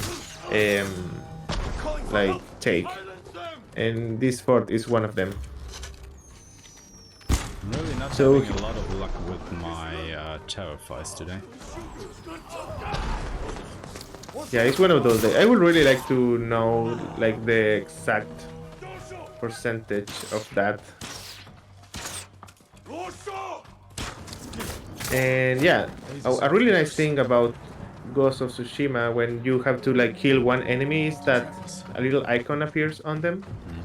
So you can like kind of watch where they are, and once you kill everybody inside, you go outside, and Yuna tells you that is luckily a gunpowder basically barrel shipment coming, so you can just throw a bomb there and the whole thing is gonna blow up. Except for that one guy. Always that guy. Who started running at us like a champ. You're ready to fight for... God damn it. And yeah, so as you can well, we didn't say that, but after the prologue battle, the battle on Komoda Beach, Jin was like really hurt, and Yuna actually saved him. But Yuna is actually a thief. He survived by stealing food and stuff like that. So Lord Chimura doesn't have like a high opinion of her. And that's so basically even though one of the big story points of the game, the distrust between Lord Shimura and Yuna. yeah, so you can see already Lord Shimura is trying to like separate Jin from Yuna by telling, oh, she's a thief. You already trust Ryuso, why is different with her? And but Yuna is being with you the whole Act 1. I hope the Khan sees this. So that's something that the obviously Jin have in mind. And after this, we meet one of the greatest characters in the game. I really like this character that we're going to meet. Yeah, it is Norio, the warrior monk. Basically our new best friend forever. Yeah.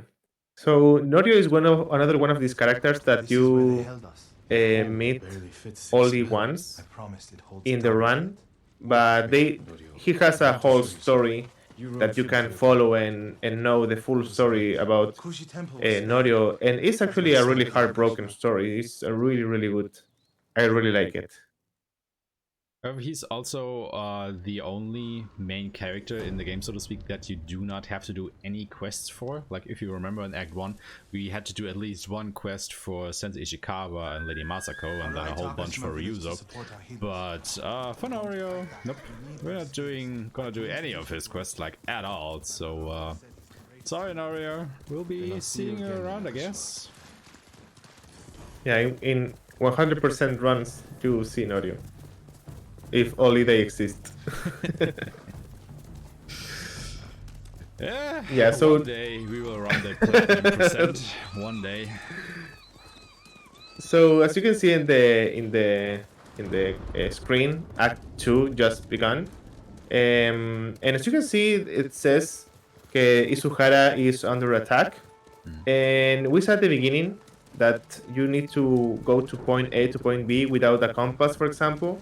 So the thing that I did when I started running Tsushima was actually open the map and put a marker so I can know where I need to go.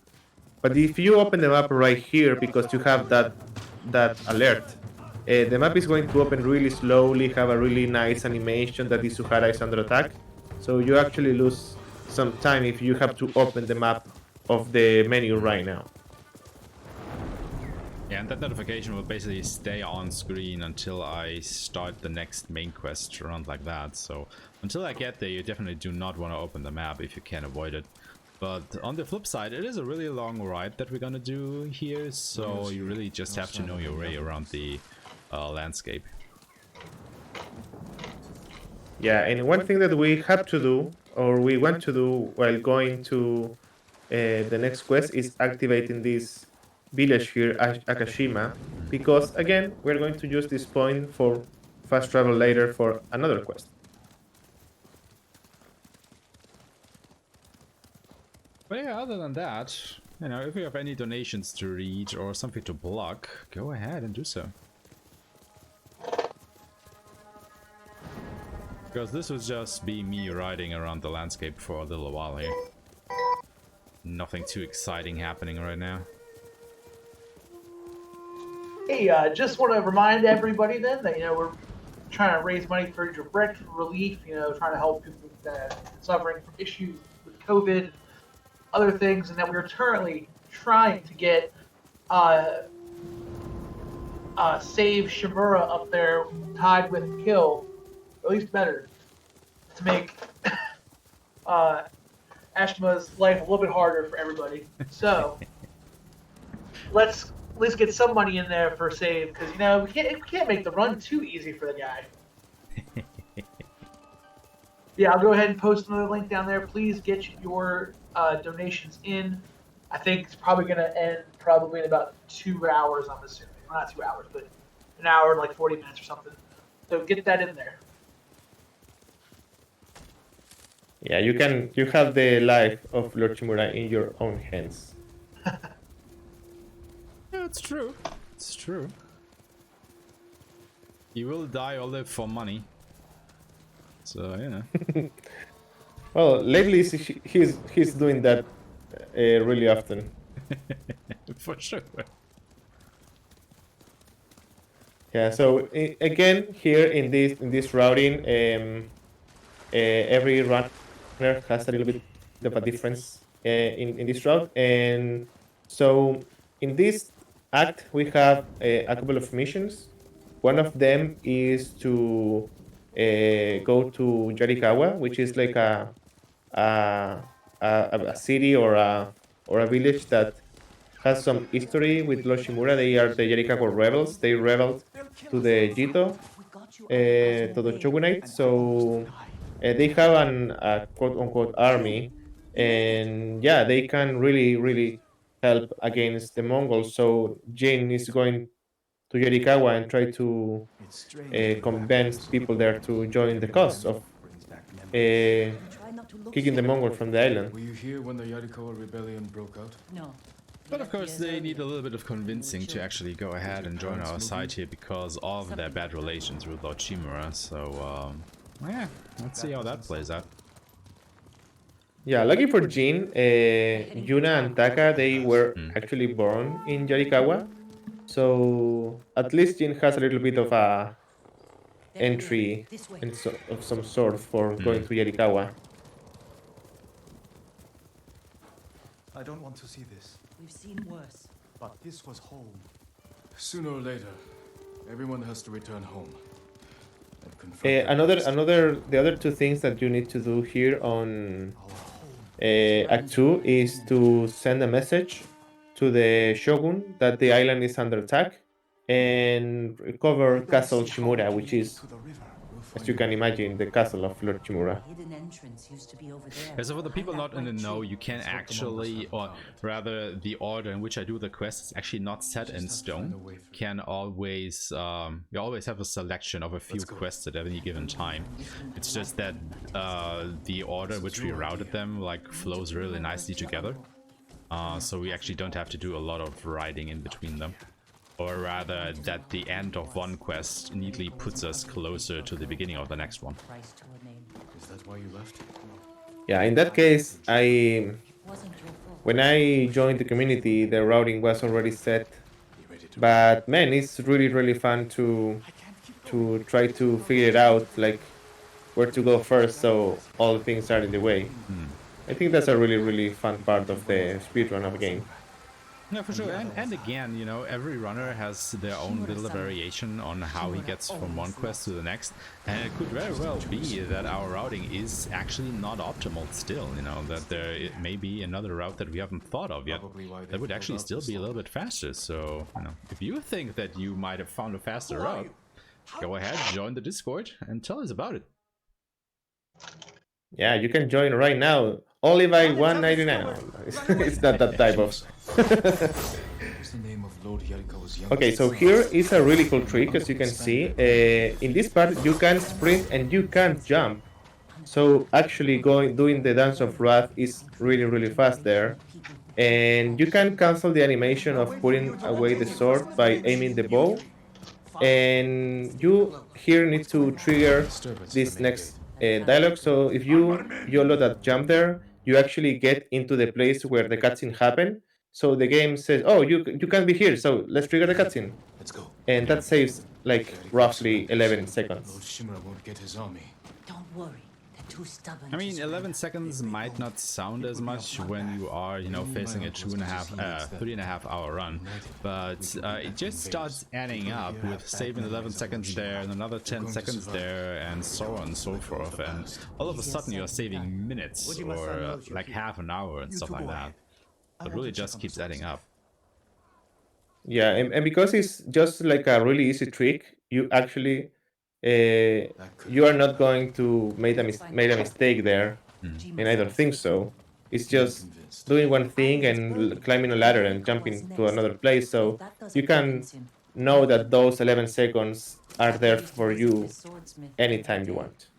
Exactly. Any leftover metal, he'd let my brother pretend. And again, we saw here Ash setting the weapons for the next quest. And yeah, so we basically meet with the leader of Yarikawa, and now we're going to see what the army is doing. Some archers of Yarikawa went missing, so I wonder where they are. Yeah, so basically we think that if we find these missing archers, the people of Yarikawa may actually start trusting us a little bit more, because at the moment they definitely are not. So hopefully we can find them and then convince the people to actually try and help us. Because you might have seen it, you might have not, is that the Mongols are actually laying siege to the village of Yarikawa at the moment. But the Yarikawans are just like, nah, they will just lose interest and leave for the mainland. They won't actually attack us. So they think they are safe, but they very well are not. Yes, and so we already said that the Yarikawa rebels, there was kind of a civil war between the samurais and them. And this part here is actually all Yarikawa, which are the ruins of that fight that happened some time ago. Can you tell where they went? Let's find out. We used to come here to catch crickets. So here, one of the Tiny bamboo scariest enemies is going to appear in a couple of seconds. So hopefully Ash is ready for this horrible battle that's going to take place. I hope so. Shortly. It's going to be really bloody. The tracks lead to this house. Didn't the samurai So we are just like looking for hints, so we can know. Oh, poor bear, man. Yeah, They've been sleeping here. poor bear was inside. And here is gonna be a little trick Arrowheads, that it says maybe like 5 seconds. When you go close to Yuna, activate that line of dialogue and then look at the gunpowder barrels, and that cancel the dialogue of Yuna and save a couple of seconds. Like I said, it's these small optimizations that just start adding up. It's saving a lot of time in the long run. There they are. Also, there are the archers that we're looking for. Hooray, we found them. Keep your heads Yay. down and don't call out. But of course, as it turns out, it's not all of them, because once again, about half of them have actually been captured by the Mongols. So we're not gonna go ahead and save the rest of them, Must be the archers from because of course Yeah. we do. The Mongols, I think they have a bad rep, but they only capture people and they let them alive, so we can go and save them. So I don't know what's the big deal with them. At least the plot important people they capture and leave alive, yeah. Alright, so coming up is one of the, well, most RNG battles in the game, I want to say. No mercy! Because the enemy spawns, or the enemy reinforcement spawns here are really iffy, I think. So Yeah, I hate this battle. see if we can get some good spawns here. Yeah. My goal for this and my actual like PV is way too far one or the other. But yeah, so these battles, even though they are kind of scripted, the fact that some enemies get scared and one others not, that obviously make people running away, and yeah, you just need to like find the like the rhythm for these battles.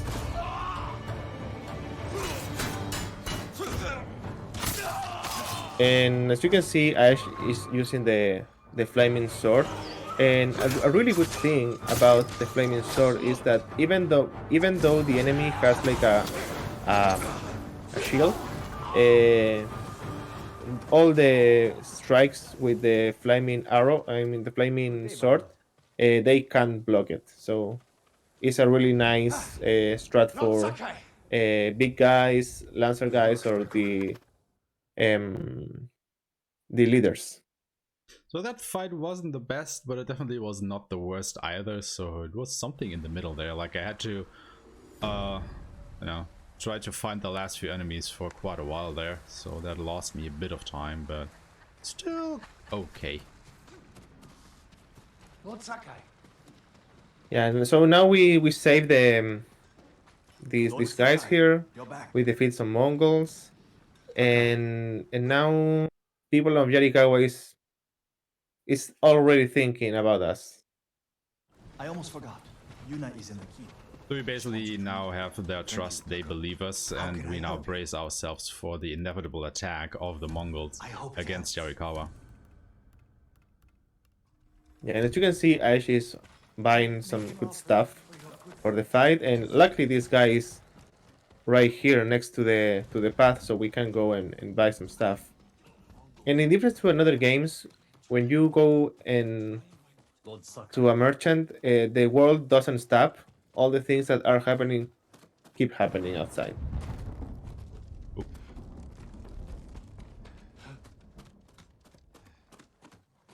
And Yuna is up here, and we're gonna talk to her.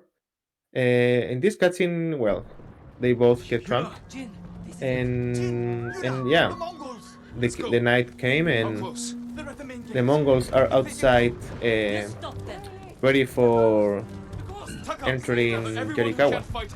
So this is probably the favorite quest of quite a lot of people, because it's like this really cinematic quest where you're, you know, defending Yarikawa against these invaders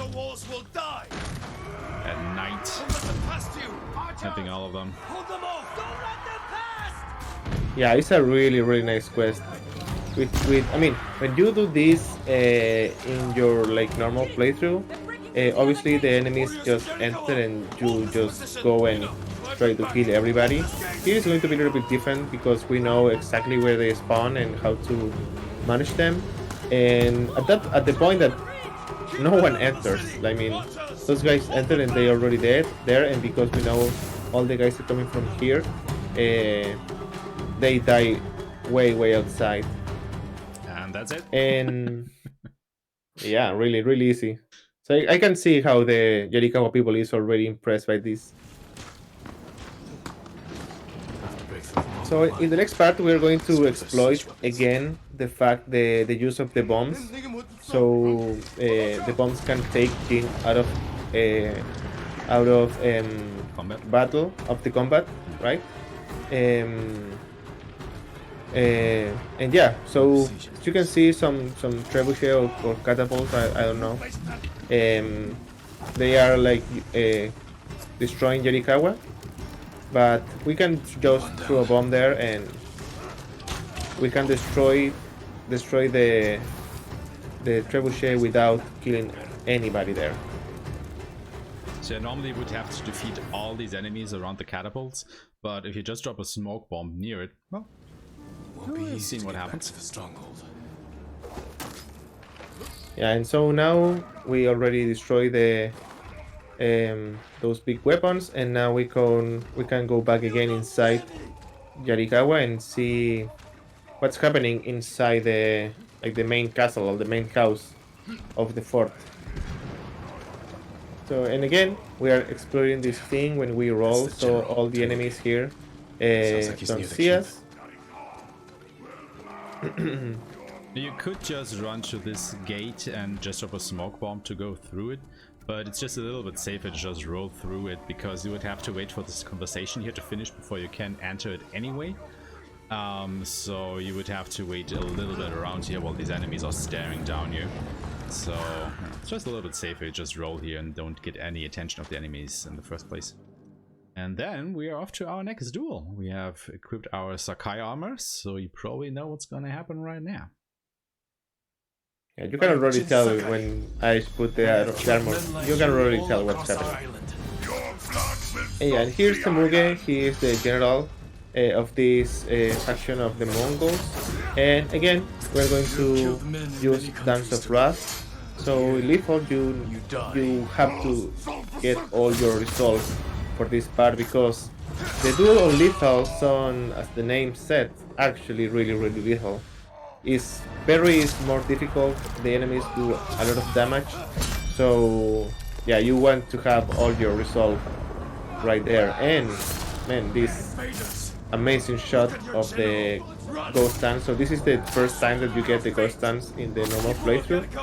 And yeah, this is a really cinematic part of the game. I really like it. So basically what the ghost dance is, if you manage to kill 7 enemies without getting hit in between, you fill up your ghost dance and then you can activate it and it allows you to instantly kill 3 enemies. It sounds really good on paper, but it's not that great for speedrun simply because those 3 kills that you do in Ghost Dance are exempt from any charm effects. So even though we kill enemies with the Ghost Dance, that doesn't actually trigger any, Terrify effect, for example, if we had the Ghost Armor equipped. So, it takes way too long for the animation to go through anyway, and it would just, start losing your time. That is why we basically don't use it during the speedrun. Yeah, and sometimes it can be a little bit of annoyed because I don't know if this has happened to you, Ash, but I sometimes when I play, I'm so stressed with the game that I just press by accident the 2 buttons, and I just hear the thunder in the middle of nowhere, and it's just losing time for free. No, that's actually not happened to me enough. Luckily, I guess. But now that you've told me about it, it will probably happen to me.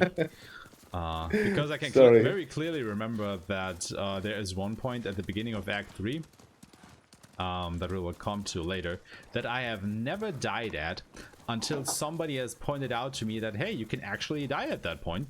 And from that point onward, it was just, chaos for me because I actually started dying. Well, sorry. You should be.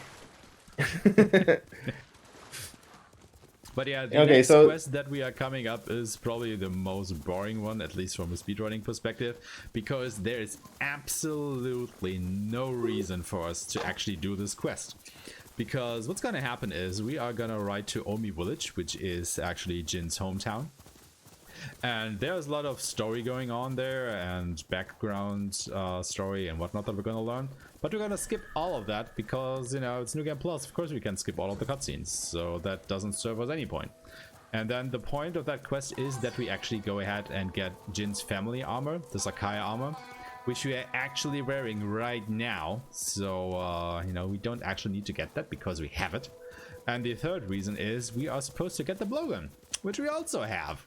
So, yeah, from a New Game Plus perspective, there's absolutely no reason to do this quest whatsoever.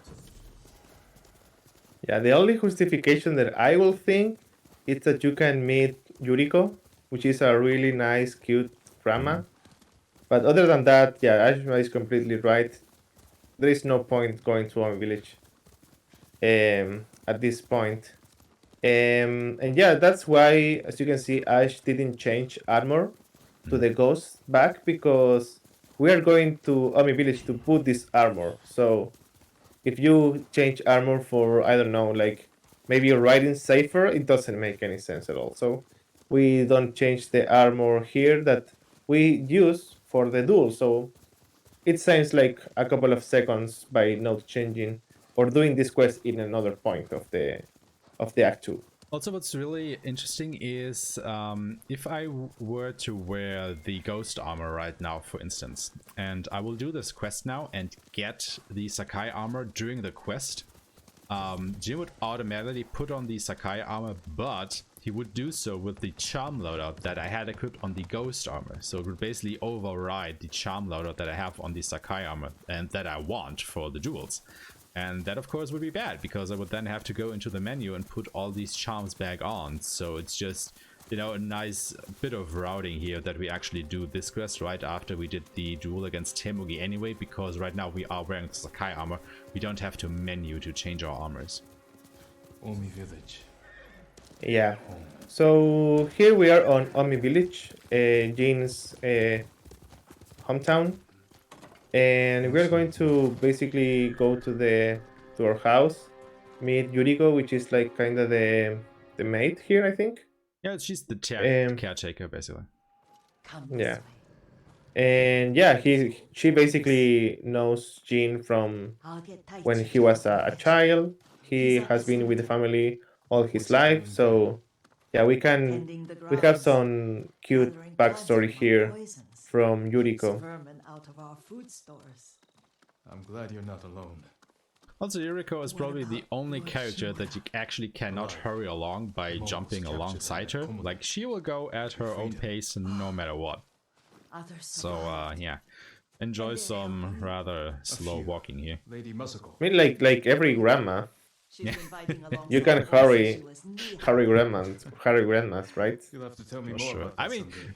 technically, you could push her along by just walking into her a bit from behind, but you know, it will save you about a second or two, but I'm just not a grandma pusher. Like, you know, I'd rather take the time loss than have to push a grandma. Unmatched. So I'm Yeah, trying to and say. maybe censor the video as well. Lord Sakai, you I will not be known as a grandma pusher. Yeah, so here now we go to our family cemetery, and we are going to actually speedrun some poetry right now. Pose a haiku. Yeah, so you can.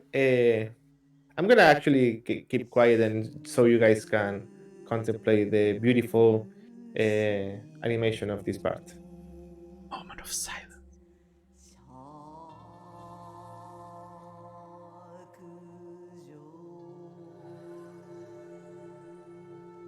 I mourn my father.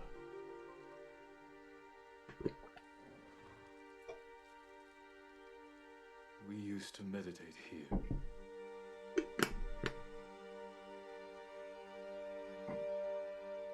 Now I am alone.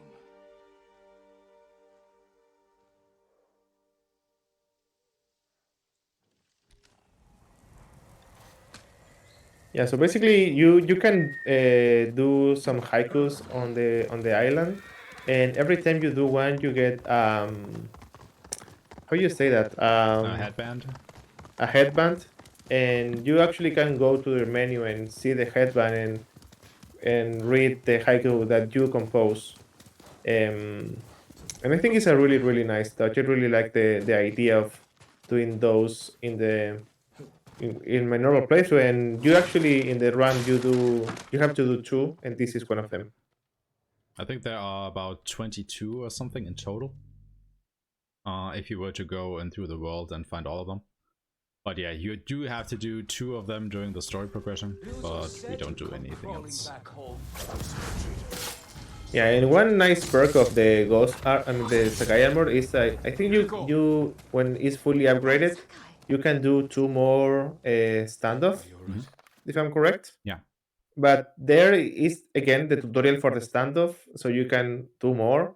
But again, it's faster to go there and do a chain assassination because all the animation of the standoff is really slow. Yeah, especially against these Strawhead Ronin because they advance upon you like really slowly. So it's like a huge time loss, and we don't actually need any resolve right now. So we can just, skip the standoff and go straight for the smoke bomb assassinations. And here I put the ghost armor again because now we need it.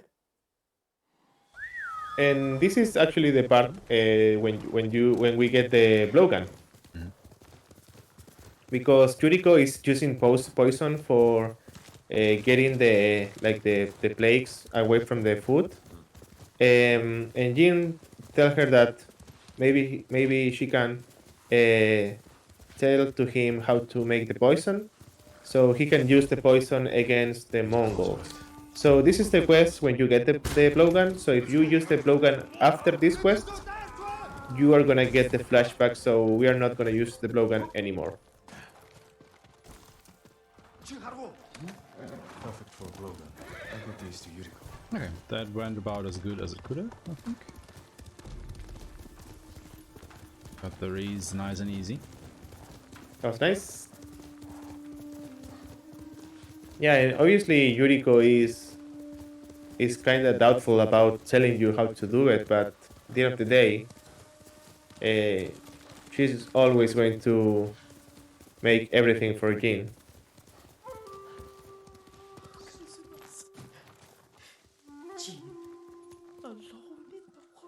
There you go.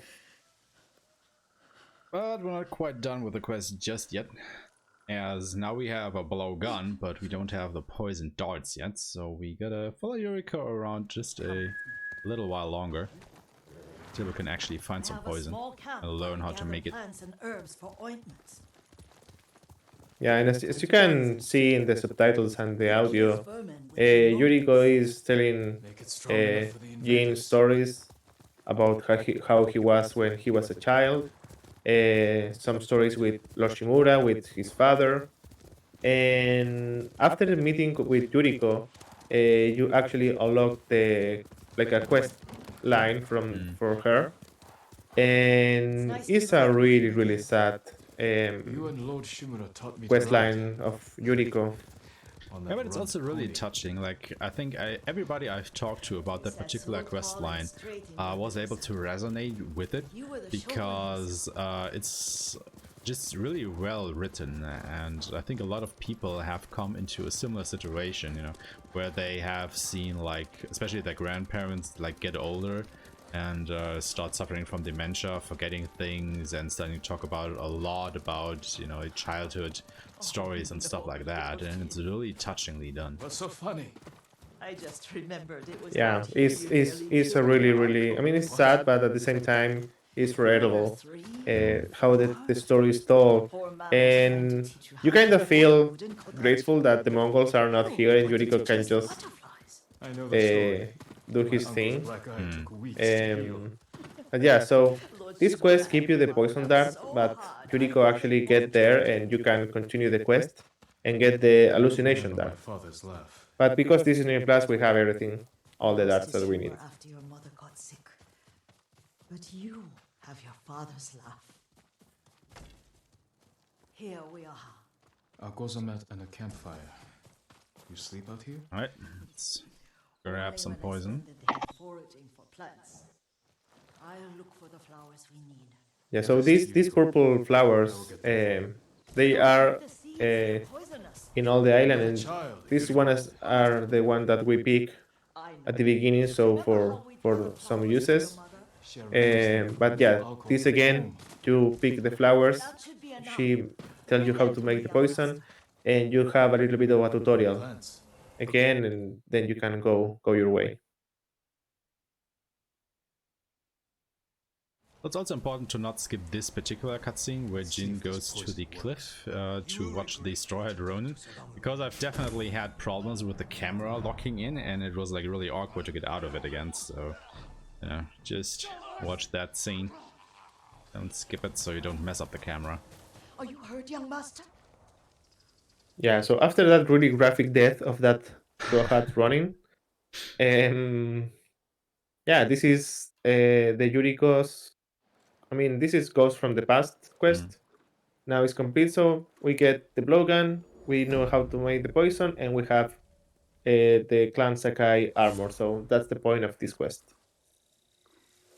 So that means only one quest line remains for now that we can do, which is to try and get a message to mainland Japan and actually tell the Shogun what the hell is happening on Tsushima Island, because the Mongols have, of course, erected a barricade at sea, so no ships and information can get from Tsushima Island to the mainland.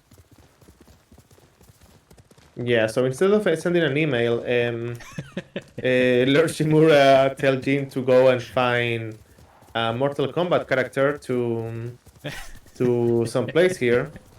Something like that. So yeah, so the mainland can know that they are actually under siege, and can send some help. So this is again Jin going from point A to point B to this hidden place called Umugi Cove, where the Mongols, it is a kind of a hidden place that the Mongols don't know, and here is this again Mortal Kombat character that somehow can go through the Mongol line in the sea and get to the mainland and deliver this message.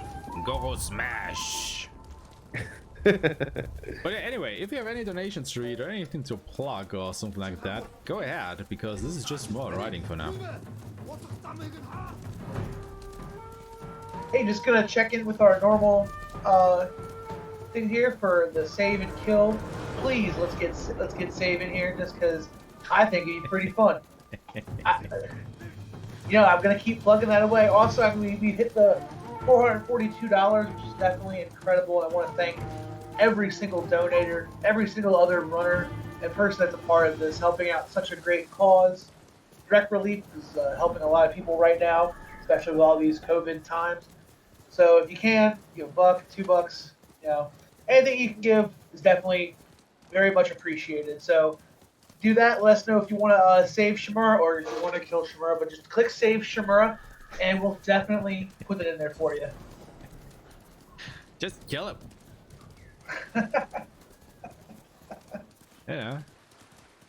It's less people that need relief then, I guess. Wait. Don't take that out of context. Oh, please don't take that out of context. Oh, Jesus Christ. What have I done?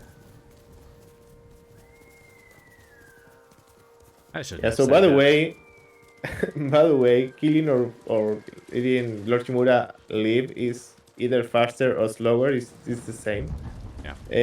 But yeah, I will definitely go for a battle between being alive or being dead.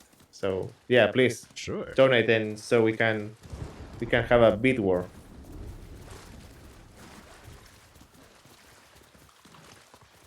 So okay, so we are already getting into Umugi Cove, this secret place, where is this? It is Goro. That's the name of the guy, and yeah, somehow he can go through the Mongol line, and we need his help. First of all, we gotta say hello to Lady Sanjo, character who is running this smuggler's cove here. Welcome to Umugi Cove. Yeah, and it's really interesting because every side character Come that you see me meet, again sometime. for example, Lady Sanjo, think we can they help. all have side quests. So it's sad that we I mean, it's not sad because it will be slower, but in the run we meet a bunch of people and all of them have side quests, but in the run we just met with them once. And yeah, this is Goro. I don't know if he's going to do it right now, but he has a trick that he can speak when he's drinking. And yeah, he has a map that we need, so we can continue. Even you, Goro. I don't know if I can. As you can see, he can he can speak and drink at the same time, so that's a really nice. He's just a guy of many talents. Yeah. This is my home. Come in. Getting past that Mongol blockade. But yeah, he's basically a smuggler and he has ways to circumvent this Mongol sea blockade, and let's see if he can find a way to do that. Work with that. One of my boats is hidden near Fort Yeah, I'm so impatient in this part. I just want to have the map. Give it. Open up, Goro! I didn't call for. And yeah, this is where we need the Akashima village fast travel option that we got way at the beginning of Act 2, like half an hour ago or so. Finally use it. Yeah. And as you can see, there is a little screen here, loading screen. And man, Ghost of Tsushima has one of the quickest loading screen that I know of. Definitely. For being a late gen game, man, loading screens are crazy fast.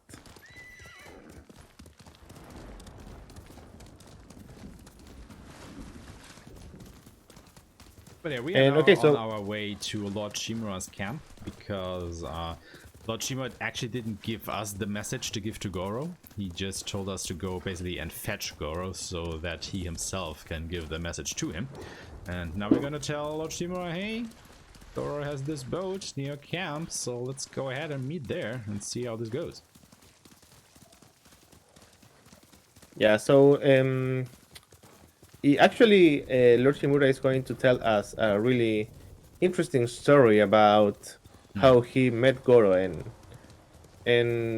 yeah, I mean, you know that the whole thing with the game of Ghost of Tsushima is Jin becoming the ghost, which means he fighting in a not samurai way, like with no honor, quote unquote honor. And so in the entirety of the game, Jin has this internal issue of if this saving the island is worth of losing like my honorable status. And yeah, the fact that the Dorchimura tells this story here, yeah, I think it's something that Jin take really seriously in his journey becoming the ghost. The Mongols have many ships. We just gotta be a little bit careful here that all the NPCs actually follow us and are close to us, because we will need all of them to trigger the next cutscene. So if any of them get caught up on any geometry or something like that, that could mean a little bit of a time loss here. Of course we don't want that. Yeah, that never happened, right? NPCs getting stuck in places, that never happened in Ghost of Tsushima. Of course not. How could that ever happen? Oh, I'm getting caught on something. Perhaps we can direct attention elsewhere. That's karma, right there. We walk from here. Okay, is everybody on board? My father took that stronghold from Clan. Dude, what are you doing over there? Can you just come here? God damn it. Dude! My god! He's having a big old tea break. Alright, still faster than having to reload the checkpoint, but my god, that was painful. But yeah, as you can see, the NPC pathing can just get up get messed up a little bit from time to time, and since you need all of the NPCs to be in a specific place to trigger the next progression point, that can just be a little bit painful from time to time. Only until we see Yeah, the game really hate us being going so fast. Yeah, for sure. Yeah, this is, if I remember correctly, Fort Mitodake. Yes. And yeah, there is something that can happen here with the door. Hopefully it's not. But yeah, we're just going to Michael Berry our way to the door using explosives as much as we can. And yeah, Ghost of Tsushima has doors that open and closes, but they don't do that on their own. The NPCs close and open the doors. That sometimes can glitch them. Yeah, because of this terrify effect that we have, this can sometimes work with the NPCs that are supposed to open or close these doors as well. And then they are just getting stuck in the animation and you cannot progress. And that is actually what happened the last time I've run this during the marathon where I got my PB. That definitely lost me a minute or even more. So the fact that we didn't get it this time makes me a little bit hopeful. Yeah, the doors are an issue here. So now we need to wait till Dorchimura to open this door, and we're going to use a little bit of a skip here. Or not. Going, or maybe not. And now we just need to go to the end of this path, and there is a Wacha there. Which is like that weapon right there. It's like a missile launcher. I don't know how to say it. Like it shoot like arrows with explosives, and obviously they are now using it against us. But we need to go to that place as fast as we can, so we can use it ourselves.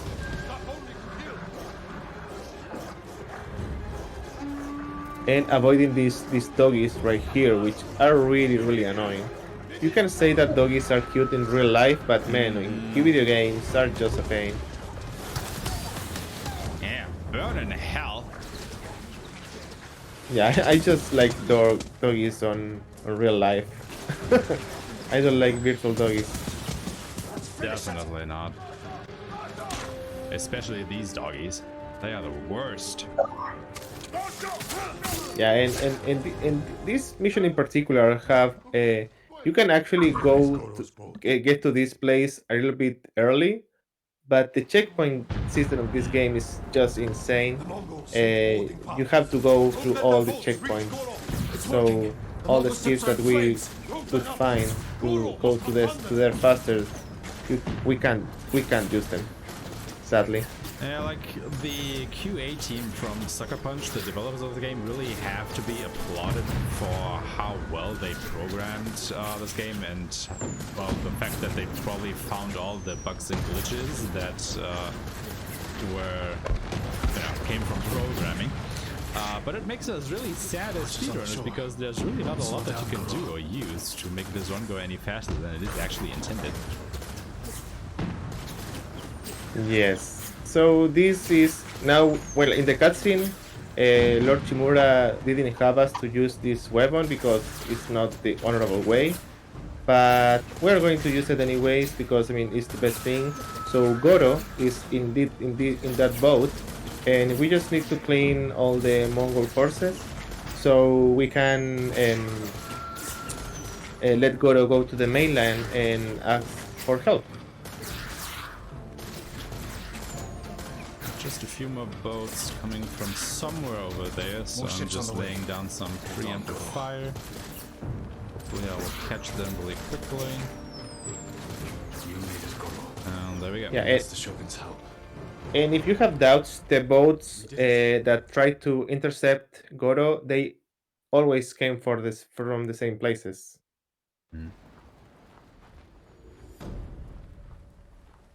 And we just get raped by the second master. Thank you so much. Ooh, raid!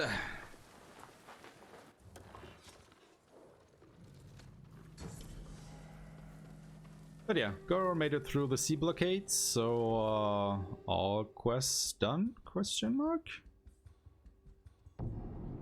Yeah, this just could be maybe a couple of months, right, for the Goro to get to the mainland and coming back with reinforcements. I don't think it would take that long, but a couple of days at least. Maybe weeks. I think months is a little bit pushing it. I work metals, woods, and cloth. Okay, so we are here on Worthy of a samurai. the base of Dorchimura, and this point actually we activated when we were going for Omi Village. So now we can fast travel back, and now we are going to talk to our Danko, and then we are talking to Yuna, and then we're going to go and find the traders in Fort.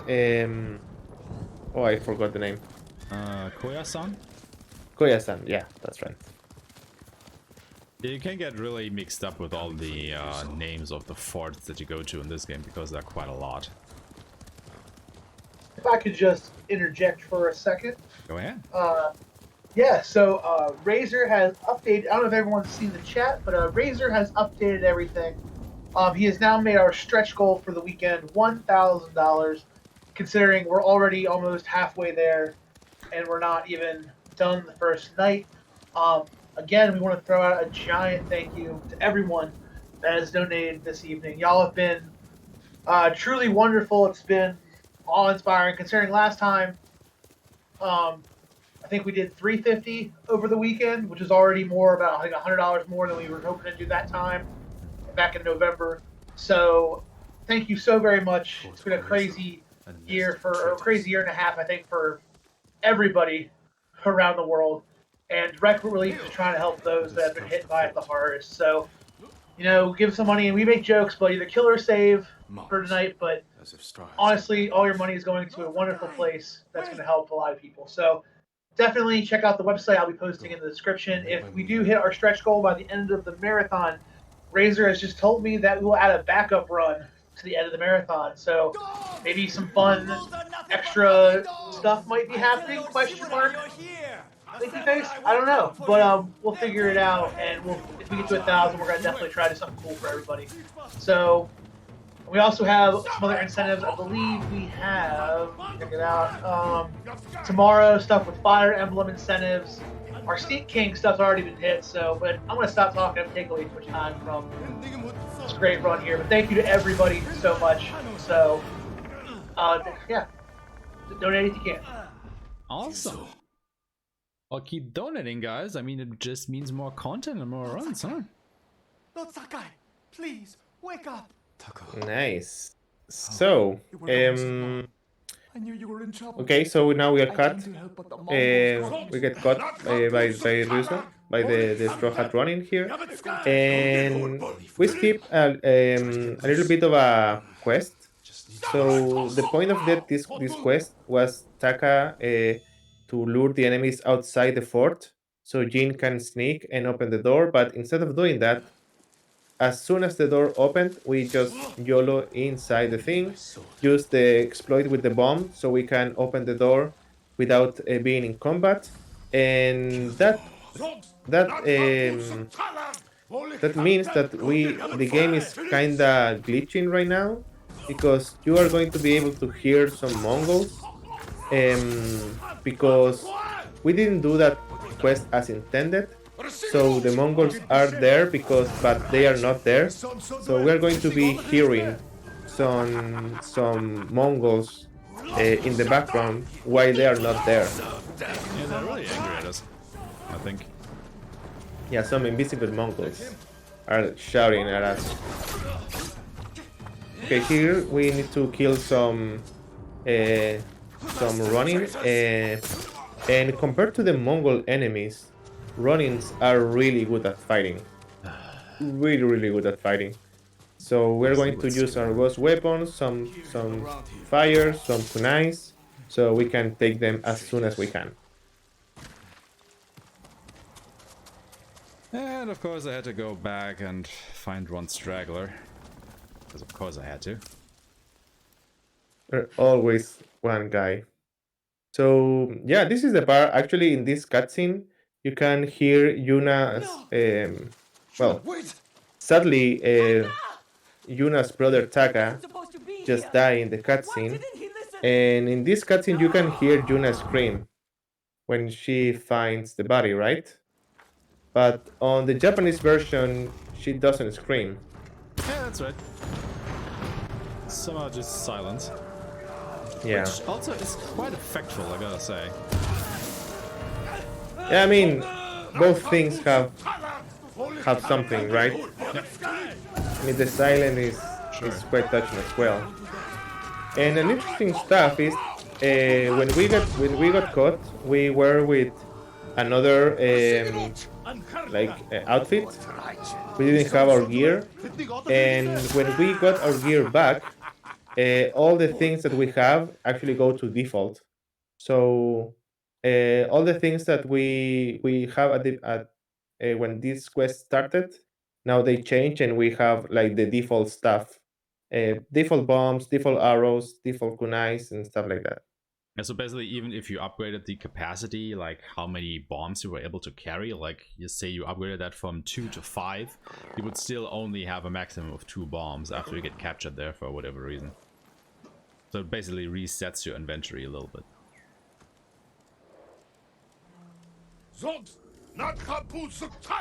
And yeah, the Mongols are still screaming at us, but after we do the next quick travel, it's finally gone. Yeah, Mongols are just screaming without even being there. And yeah, this glitch is because we did that quest and not as was intended. But now that we fast traveled back to Lord Chimura's base, now that glitch it's over. And ta-da! Now the samurais are here, so Goro got to the main line, and somehow these guys went through the blockade, and now they are here to help us get out the Mongols of the island. Just for you. May your hunts be safe. So you saw me prepare pretty heavily right there in that shopping menu, and that has very good reason, because we are fast approaching the end of Act 2 here. And that means we have another big battle coming up, as we will now try and retake Castle Shimura, which is the main Mongol outpost at the moment. So, you know, we're trying to strike at the Mongols fast and hard here now. Yeah, so we went buying, as you can see, the merchant was right there.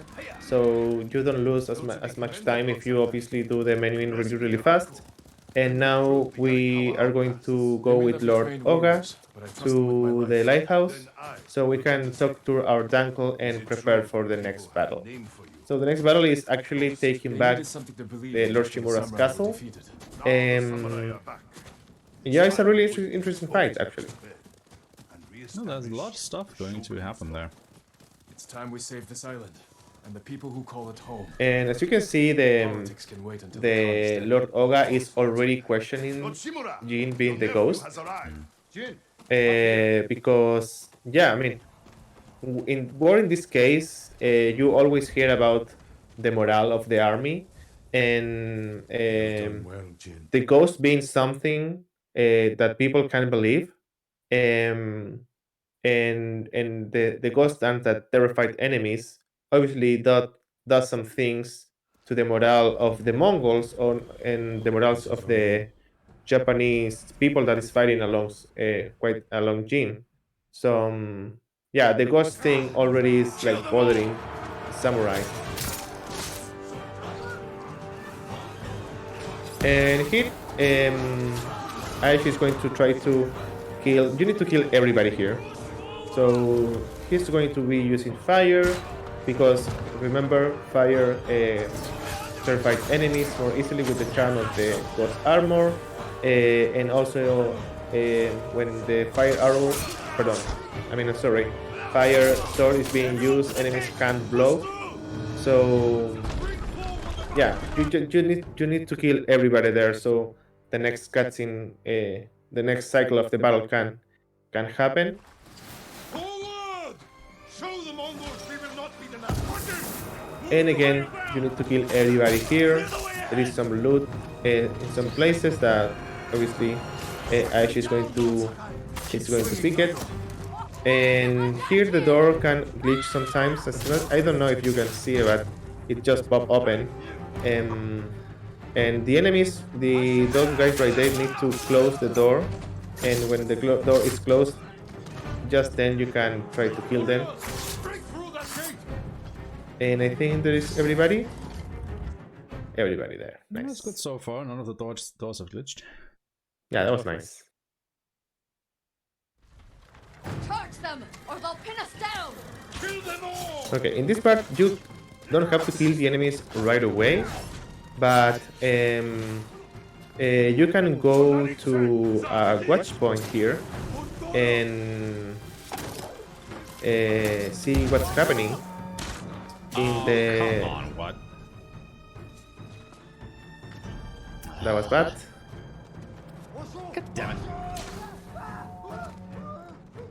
Well, I literally hit the point between the two beams there and just wasn't able to go up.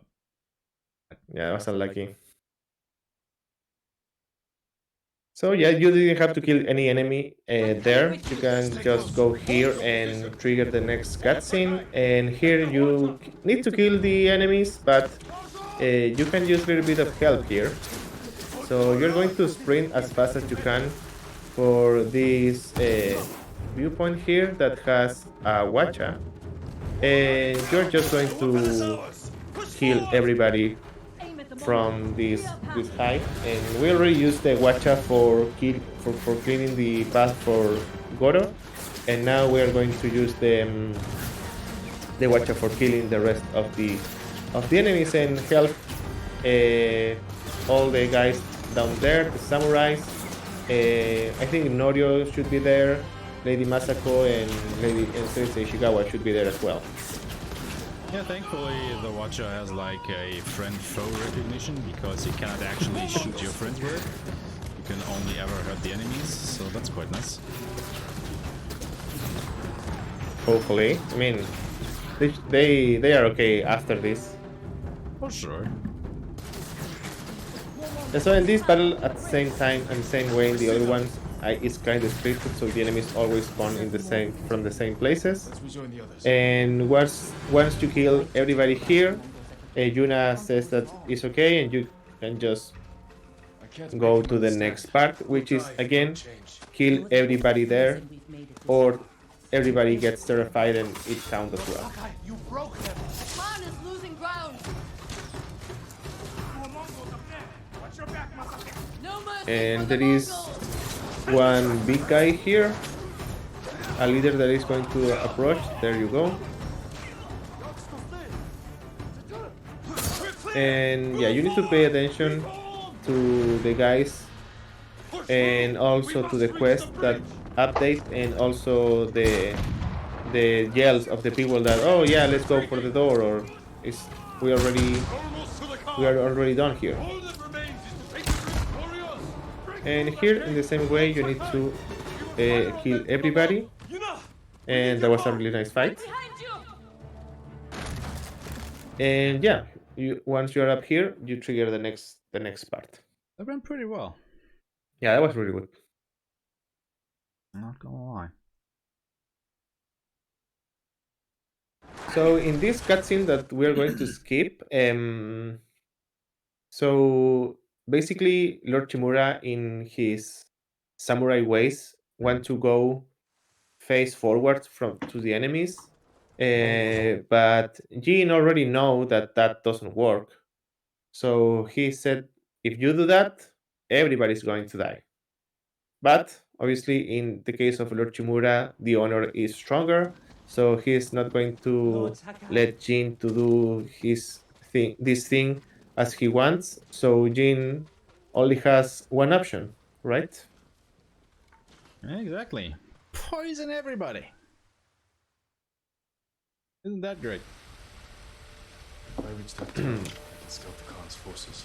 So yeah, we had a fallout with Dorchimura at this point, like our ideologies clashing heavily. And Jin then decides, well, he's not gonna wait for the next day until they have repaired that bridge so they can attack with, you know, their people again or get massacred. So he's just gonna try and sneak in at night into the Mongol keep here and, yeah. Well, like I already said, poison everybody, so you can circumvent the fight. Yeah, so this is basically like like the greater good thing. And yeah, in the case of Jane, the path is quite clear. Saving everybody is definitely the greater good. So even though that means that he's going to try to, I mean, he's going to leave behind his samurai's ways. If that means that he's going to save everybody, that's good for him.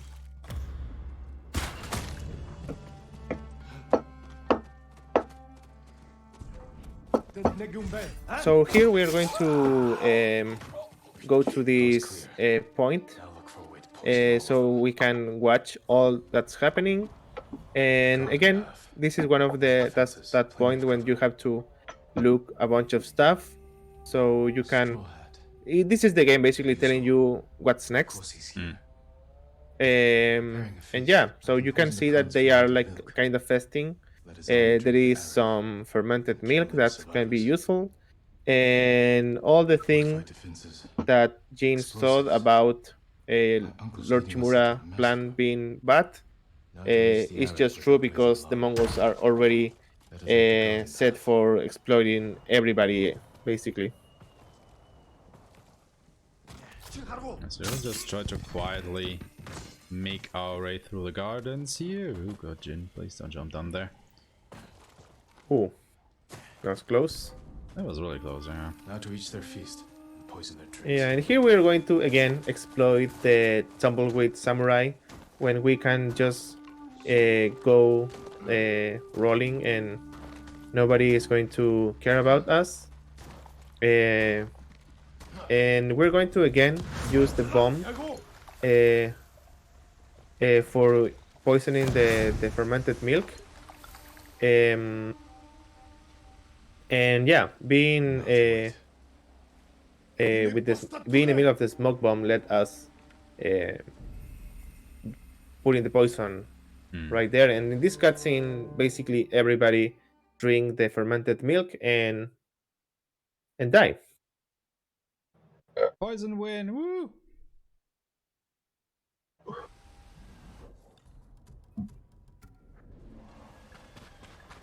Alright, but we're not quite finished here yet. Even though we've poisoned all the Mongols, there's just one threat left hanging that we should take care of here. And you can imagine what's happening when Ash put this armor. Gotta have another duel here against Ryuzo. Hello there, buddy. How are you doing? Yeah, so when we kill the Ronins in the previous quest, we basically kill every Ronin left, and now Ryuzo is the only one that's left.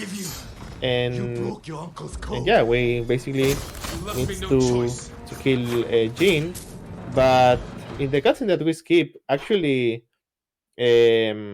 Ryuzo tried to go back to the light side of the force and tell Jin that maybe we can lie to everybody and you can save my life. What Ryuzo wanted Jin to do was to tell everybody that Ryuzo was a spy sent by Jin to infiltrate the Mongols. But since so many people have died at the hand of Ryuzo and what his betrayal did, Jin just didn't want to have anything to do with that. He wanted Ryuzo to turn himself in to face the judgment of the Shogun, but Ryuzo didn't want that, so they had another fight, and now Ryuzo is dead for good.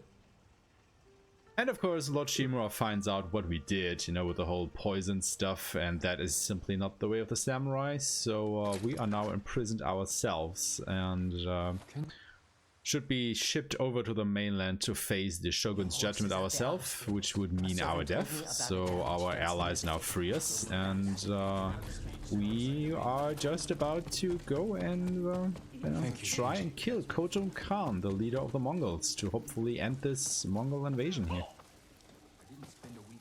Yeah, but we didn't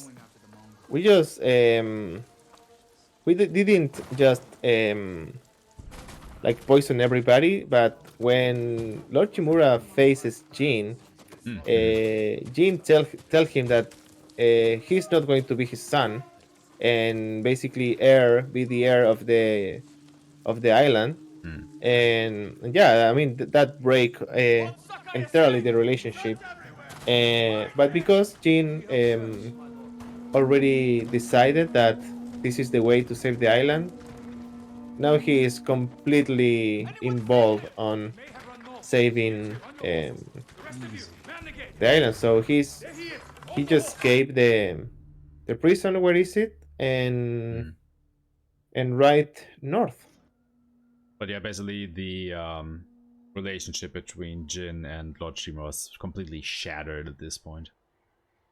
And we are at the final act of the game, so there's about 40 to 45 minutes left in this run. So, you know, if you want to get your donations in for the bid war of what we will do with Lord Shima at the end, well, now's the time to donate, guys.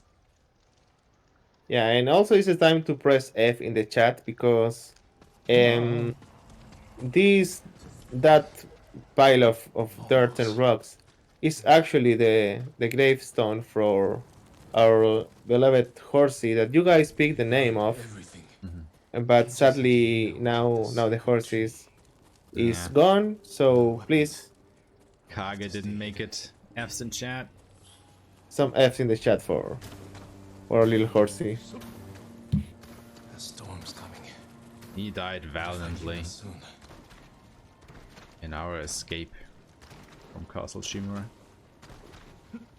Yeah, and here, as Adelwit said, we are rolling in the deep, going to the tree right here, and again, we are exploring this as much as we can, and we here need to investigate these corpses, and only one more down there, and we can continue. So as it turns out, in the weeks or months that we have been imprisoned, the Mongols actually learned how to make the poison that we used against them. And yeah, we're gonna suffer the consequences of that now. But even though we are basically just vomiting blood at this point, it doesn't stop us from rolling. It's just, you know, that effective. I can lose them in the storm. Maybe it's wine, it's not blood. Yeah.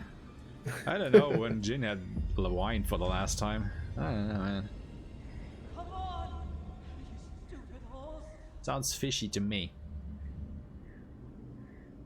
Yuna? Is that... Yeah, so one of the things that is really interesting about the game, that I just read about this not so long ago, is that the more the game advanced, the whole weather became more and more gray, because it's according to the developers, is trying to replicate how the mood of Jin is changing through more like a gray thing. And so we are now like in it's snow, it's really dark, it's really gray outside, and I think I found a better yeah, I didn't knew that Tsushima has snow parts, so it was a really interesting thing when I get here. Somewhere by the mountain, Jogaku's I pagoda. mean, it makes sense. Sheltered, defensible, and in striking distance of the Khan's storm. And we are looking again for a new base so we can reunite all our allies. And this is the Jogaku's pagoda, and yeah, it seems like a good place to reunite with our people. I'm sorry. These will have to do for now. So we're getting a new horse for now. I mean, look at that thing. Oh god. Yeah, the other horse malnourished. is warm.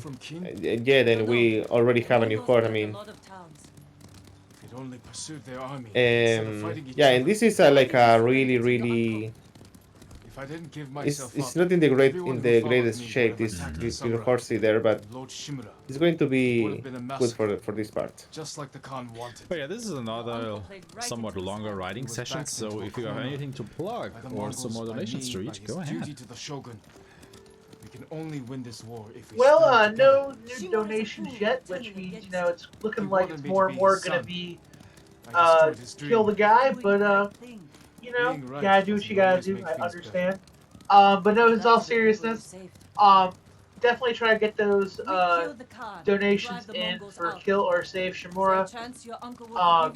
As well as the When fact I that you were was young, doing Lord Shimura direct became relief, my father, which is helping my with sensei, my entire COVID-19 world. response and all that good stuff. So I never wanted to please, they disappoint him. do really good things. I have to We've hope already he reached heals our his first goal.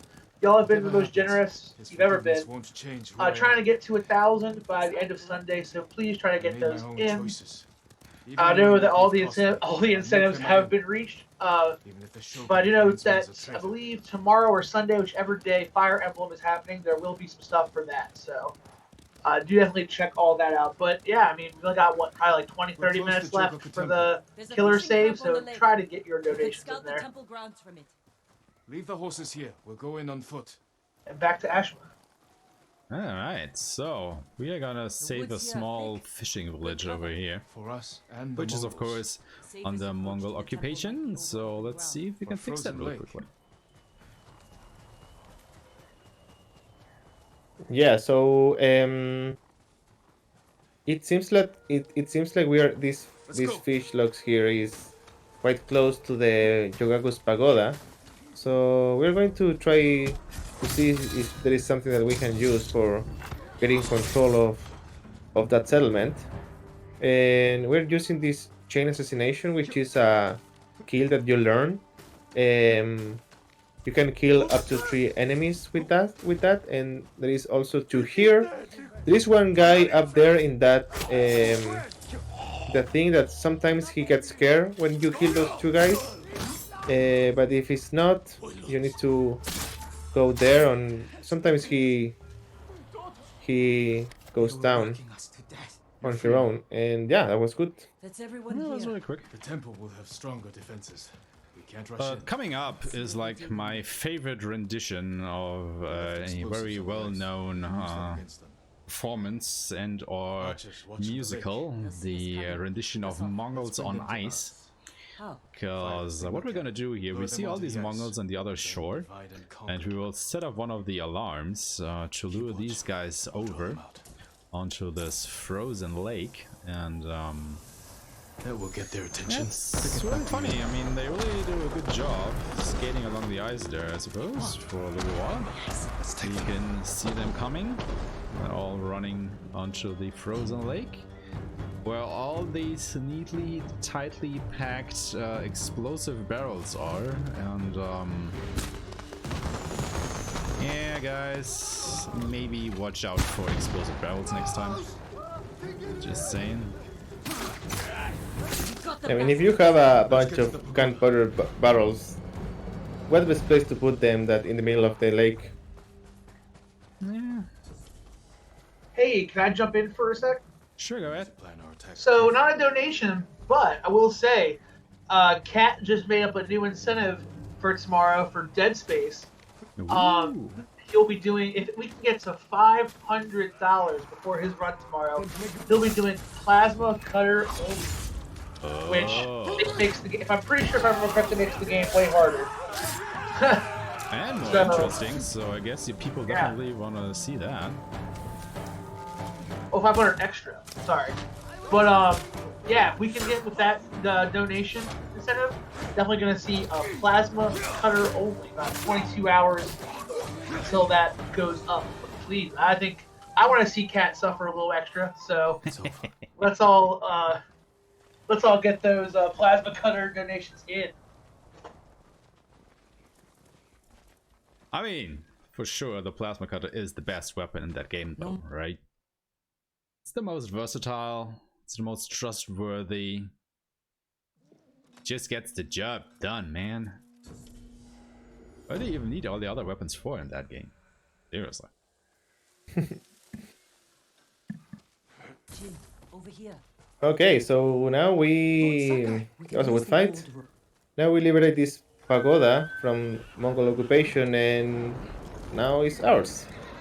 Now we can do whatever we want here. And now this is going to be the place, like the headquarters, when we are going to go back and forth for the next part. And yeah, so this is a battle coming. So Ash is buying some stuff, and we're going to try to get some help Yeah, from because Yuna's friends. Yeah, because what happened here is when we escaped from Castle Shimura, we basically are now in the northernmost part of the island. However, all of our allies, like Sensei Ishikawa, Lady Masako, and Norio, are still in the south. And of course, they can't join us because they have no way of getting through Castle Shimura, and the only other way up into the north is blocked by the Mongols.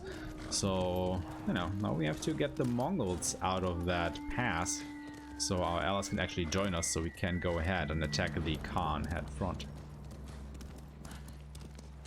Yeah, and as you can see, Aeshmah changed outfit.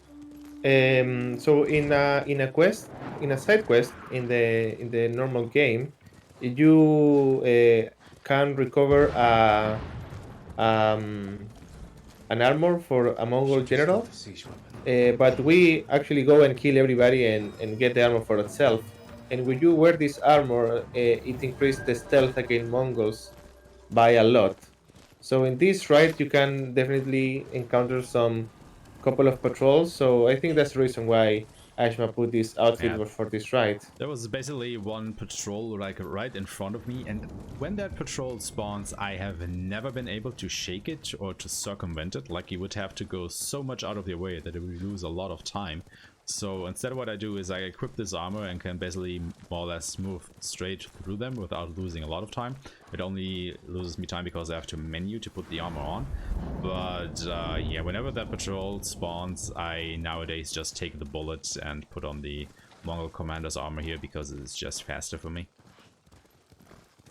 Yeah, it makes sense. So here we're going to try to find a group of soldiers that are called the Wolves, I think. They don't actually have a name, I think. They're just called the Hunters. You're welcome at our Yeah. campfire, my lord. So yeah, they are Yuna's friends, and we're going to bargain with them and basically ask for their help in return that they can pass the winter inside this fort that we're going to recover. But you can use the line gun in Dead Space to skip the final boss? What? Never seen that.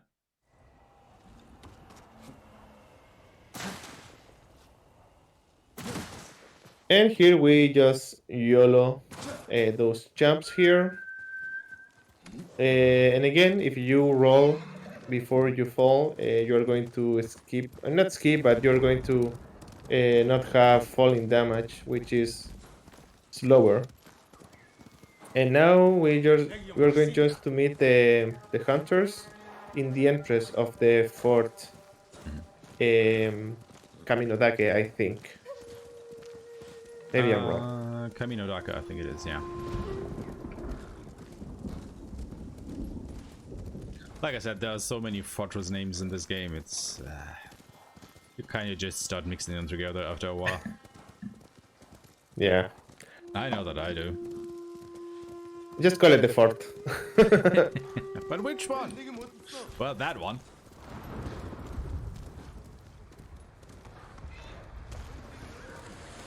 And okay, so in this next part is just go into the fort, kill some enemies, but unluckily for us, in the first part there is two enemies that are quite away from the center of the battle, and sometimes they hide. So hopefully this is not going to be the case, because they can't get scared if they are looking at the battle, but sometimes one of them just get behind a crate and pray for his life. Yeah, it's just another instance of you having to watch the battlefield very carefully to see which enemy has not yet been dealt with, and doing so swiftly. And here we're going to use the hook that Taka made for us, and for some reason these guys are going to be really impressed by it. I'll be right up. Oop. Yuna's got some interesting friends. Let's plan our tech. And again, we're going to search for the fort, so we can do what to do. We can know what to do, and yeah, go for the battle. Men with me. Everyone else get to the ridge. If the enemy sees me, take them down. Understood. Good luck.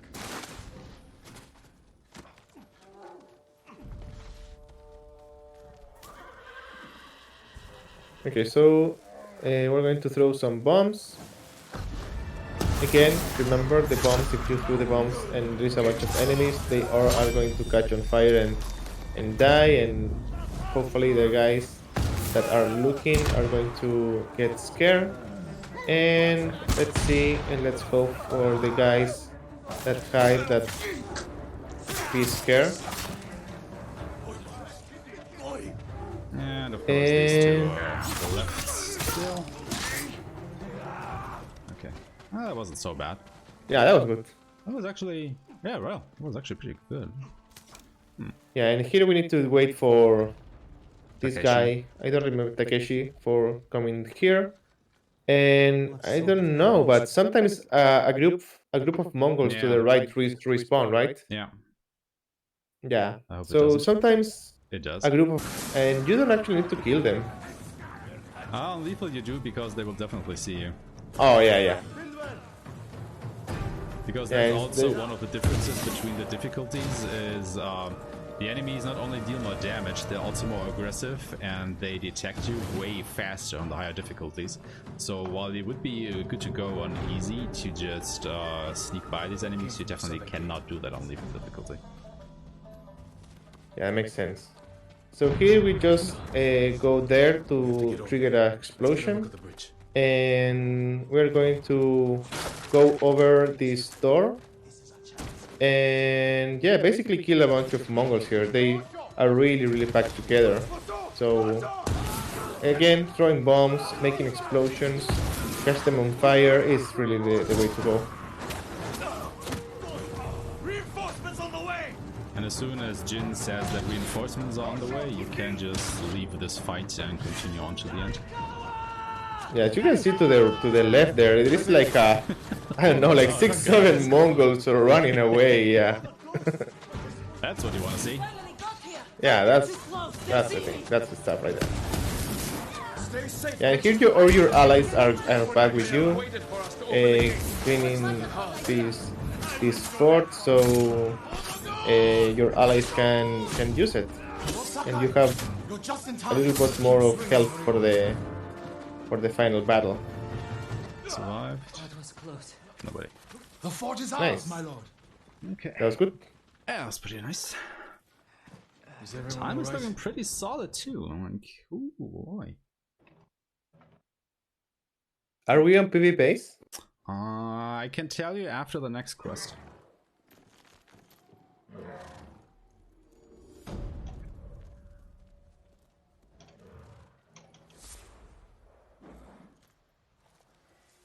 Okay, so yeah, after all these quests, you have this cute animation of Jin with his horse, and yeah, as soon as you can fast travel, we're gonna get back to Yokaku's pagoda, and yeah, we're gonna going back here to activate the other quests.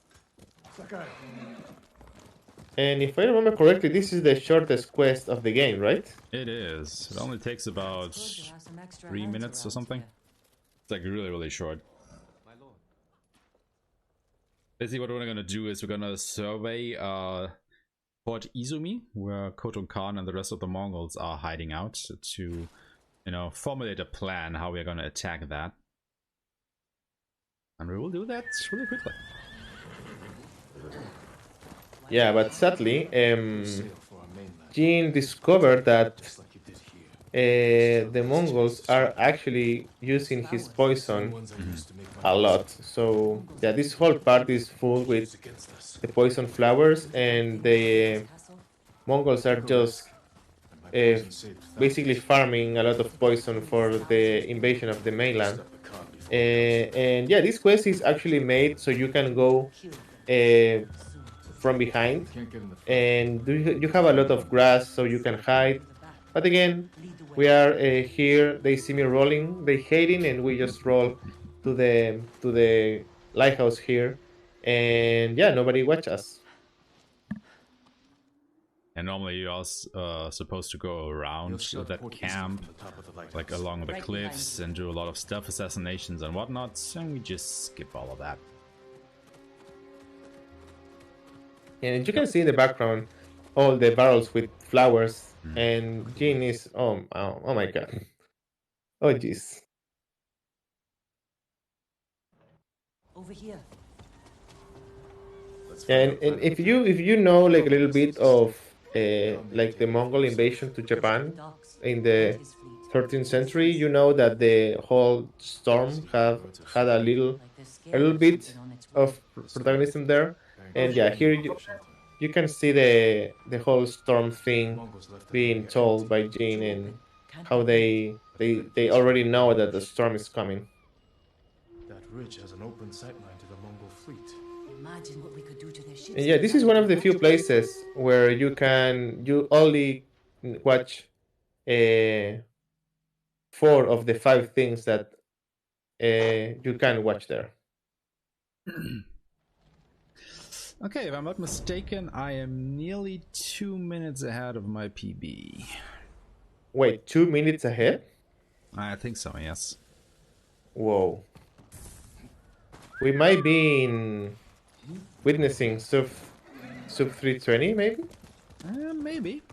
I think it's in the cards, actually, at the moment. Sakai. I think that deserves some GGs in chat. But, you know, Okay. we're not at the end quite yet. We're not at the end yet. Still 3 more quests to get through. But yeah, we so are then, definitely fast approaching the end of the game here. Yeah, the next quest is Jito's heart. So obviously Jin knows that he can go alone and defeat the Khan, but he needs all the help that he can get. So he actually wrote a letter for his uncle, and he's going to ask for help. And yeah, this quest have one skip that I really like. But yeah, it's basically going into the castle and leaving the message in the bed of Dorchimura. It's quite similar to the when we enter the castle for poisoning the milk, but it has some differences.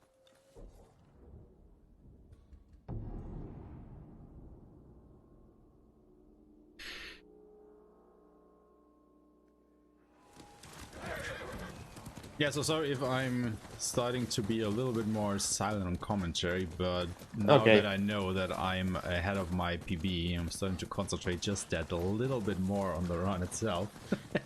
Yeah, let's that I know that I'm so far ahead, I kind of want to make it happen.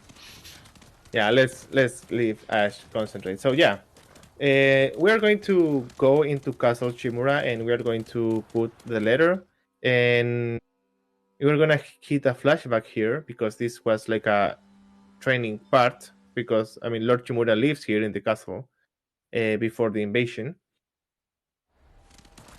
And yeah, differently from the previous quest when we entered this castle for poisoning the milk, we can't kill anybody here. Everybody needs to be alive. And yeah, this is the fast swimming keep. So basically, when you do the Dance of Wrath and you have the water like until your knee, because there is no enemies, Jin is just going to get yeeted in front of him, and now we can skip like all that slow swimming, and Jin can just jump from one part to the other really fast. If I attack the gods, it will prove I'm the And monster here we're they going think to I am. again exploit this tumbleweed samurai thing, and we're going to roll to the fence here, jump over it, and yeah, enter Castle Shimura and leave our message. And I just want to say, if we've only got, if we're looking at about 3:20, we've only got about 18, 15 minutes probably. I'm assuming then for the last for the save or kill. So everybody, he's doing great tonight with this run. No matter what happens, this run's been great. So let's get some stuff going, and let's see if we can either save or kill tonight. So let's go. We're helping direct relief. Let's go. Save or Kill Yeah, Tonight sounds like a pretty good song somehow. I don't know.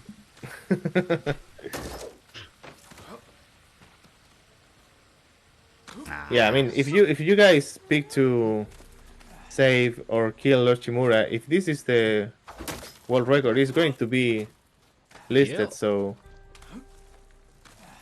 you guys can be famous. Yeah. So we're going to, instead of going inside the castle here, I mean this little house, we're going to go over the bridge. I mean over the floor here. No, the floor, the ceiling. Sorry. And again, skip, exploit the rolling thing, and inside the castle there is actually a lot of samurais that we can kill. If we kill them, we are going to get back into the latest checkpoint because it's going to be counted as a death. So we're going to use the smoke bombs for throwing away the samurais, so we can just go and don't kill anybody, and also don't get caught. Yep, basically you are supposed to go through this whole castle undetected. However, for some reason, the samurai are not programmed to actually call for help and fail you if they see you. So you can just run through the whole castle willy-nilly and nobody cares.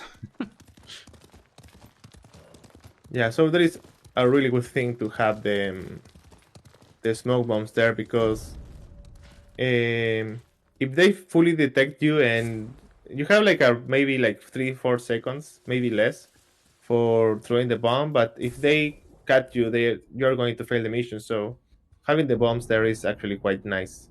So now we are going back to Yogaku's pagoda, and we're going to activate the almost final quest, which is called Eternal Blue Sky. And yeah, we're going to face our mortal enemy, Khotun Khan. What took you so long? Yeah, that's the big one. A grand showdown with the Mongols in Port Izumi. The thing we've been working towards for 3 hours here.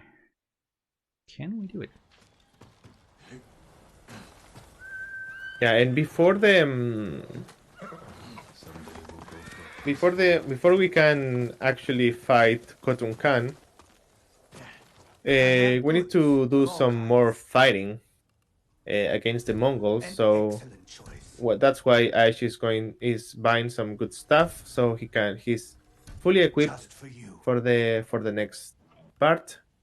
And here we actually need to wait for a little bit, because Yuna needs to walk a lot of time. And well, this time is actually for you, for going to all your allies and kind of chat a little bit with them. But because this is a speedrun, we don't have time for that, so we are just gonna wait here for Yuna. So if someone in the staff want to say something, some donations, this is a good time for that.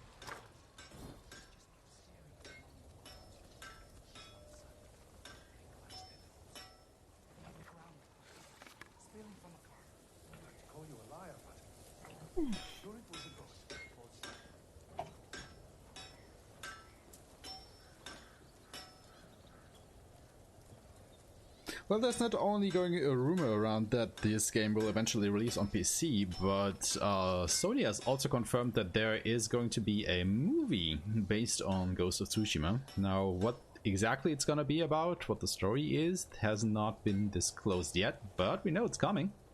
I mean, it's probably still a good 2 years or so out there, but you know, gets us excited as the speedrunners of the game, because you really want to see more of it. Yeah, and I'm really hoping that they are going to cast the same actors. I mean, it will be really cool. For sure.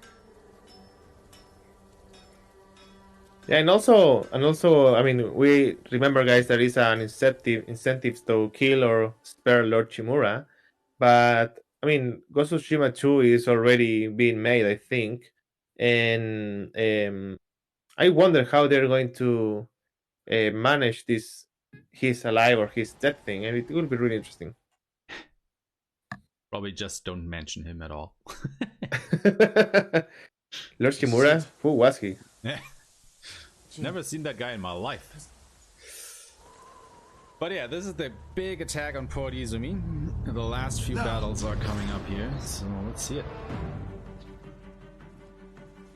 Yeah, so basically the Mongols are here in this harbor, I think, because they are going to go to the mainland to expand the invasion, and they are carrying in these boats all the poison that they have collected through, because I mean, Jin tell us that this poison exists in the island and that they can use it. So yeah, Jin's definitely feel a little bit bad for that. And yes, you can see all the allies that Jin has collect through the game are here. So you can see there Lady Masako, so Sensei Shikawa, Norio, Kenji as well, and I don't think the hunters are here, but they are all helping Jin doing this fight. And luckily for us, there is a lot of gunpowder barrels here that we can throw a bomb and exploit, so a bunch of enemies can die from one blow. And again, this is the final quest. So Plan worked. you just use everything that you have, so you can do this as fast as you can. And okay, so before we were using the Clan Sakai armor for duels, but you can compare the Cotton Can with Ryuzo and Muge. He needs some special armor, and as soon as we get there, as you can see, Ash is going to put another armor that has another charms for that specific battle. And here all these enemies are optional, you don't need to kill them. And here there is a little glitch, this tree that is kinda alive, that every time it moves really weirdly. I think it's happy because Jin is already here, I don't know. But yeah, now it's just running through the end. If you play the game normally, you kill all these guys because, I mean, why not? But in the speedrun, you actually don't need to kill anybody here. So you just go, and as you can see, Aeshmah already put the armor. This is the Kosaku's armor. You get this doing I think as a legendary tale. Yes. And this armor, yeah, this armor is made for staggered damage. So every enemy that you fight, they have a guard, and you have to break that guard so you can begin delivering damage. So in this case, you want to do damage as soon as you can, but the guard of these enemies is really strong. So that's why with the against the Goten Khan, we use the Kosaku armor, so we can break the guard of the Goten Khan and deliver some serious damage. You're weak. So that's why we don't use the Kosaku. I mean the Clan Sakai armor. We use this one, and you can see This was a really good duel. We don't use the Dance of Wrath like crazy on the other ones because actually Aeshmah needs the resolve Oh! for the last fight. So yeah, that's why he don't use just the Dance of Wrath like crazy because we need the resolve. And as you can see, he changed outfit again. We have now the Kensei armor, and this is specific for this fight. And Aeshmah needs to use the God stance in this fight, but if you get hit once, you lose the stance. But with this armor and the charm that it has on, you can actually, when you get hit, you only lose one death. So, oh, that was really fast. So that's why we use this armor. And this armor as well make the ghost weapons do a lot of damage. So all the bombs, all the sticky bombs, they do a lot of damage. So that's why for this battle in special we use the Kensei armor, and this battle is going amazingly. We use the ghost stance, we use some kunais, again ghost armors. That was really fast. And yeah, so long. Kojin Khan. I think that was the best fight that I've ever had against that guy. That was really good, man. That went flawless. Like, yeah, that was just amazingly good. Ran great. Yeah, and now the Khan is dead. The boats are not going to the mainland with poison. But his army is still So yeah, Act 3 is done. GG. But not yet. Start new lives. So we already defeat the Khan. The Mongols are still in the island, but they are leaderless. And yeah, at the last second, the army of Dorchimura joined the battle. They defeat together the Mongols, and yeah, now Jin begins to watch what were the consequences of all his actions. So we have about 5.5 minutes left in this run, so this could indeed be a sub 320. Just saying. Let's no go. Pressure. While I and get the wrong armor. And we have a few more minutes. So if somebody wants to do a huge donation for saving Lord Chimura, yes, this will be the moment for doing that. Let's go, and yeah, so as you can see, Aeshmah changed outfit again. It puts the Gosaku's armor that we explained has the ability of breaking the guard really fast. But in the next cutscene, Aeshmah is going to, Jin is going to appear with another armor, the running attire.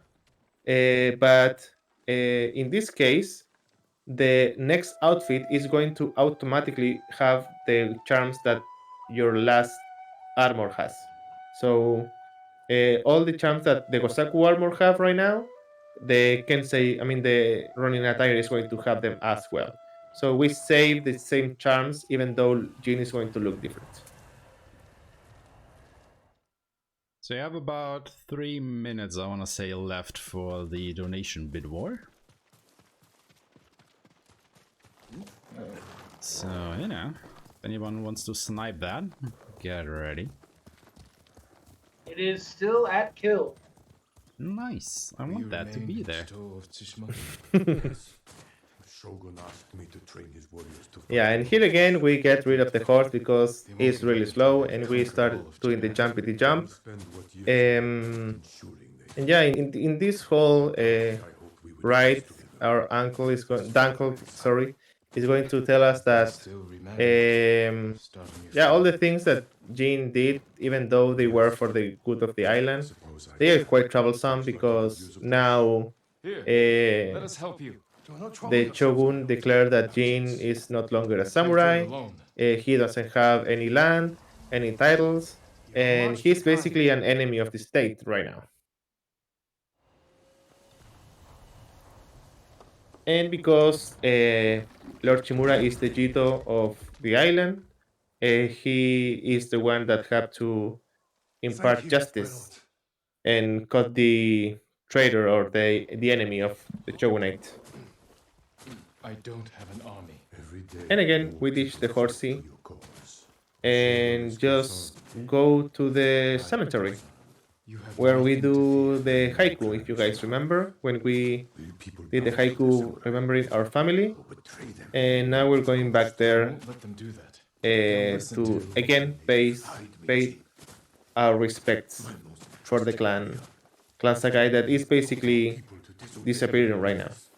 So we are basically mere seconds away from the end of the donation war. Obey you. That's enough. So, Walk with me, Jin. As you basically, wish. when I get down there to this red tree, My family's can you please end the donation war? Resting place of 7 generations of Sakai. So basically, when I'm down at the end of these stairs here. and my father. We must pay our respects.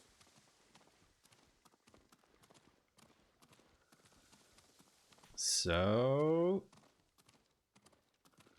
And...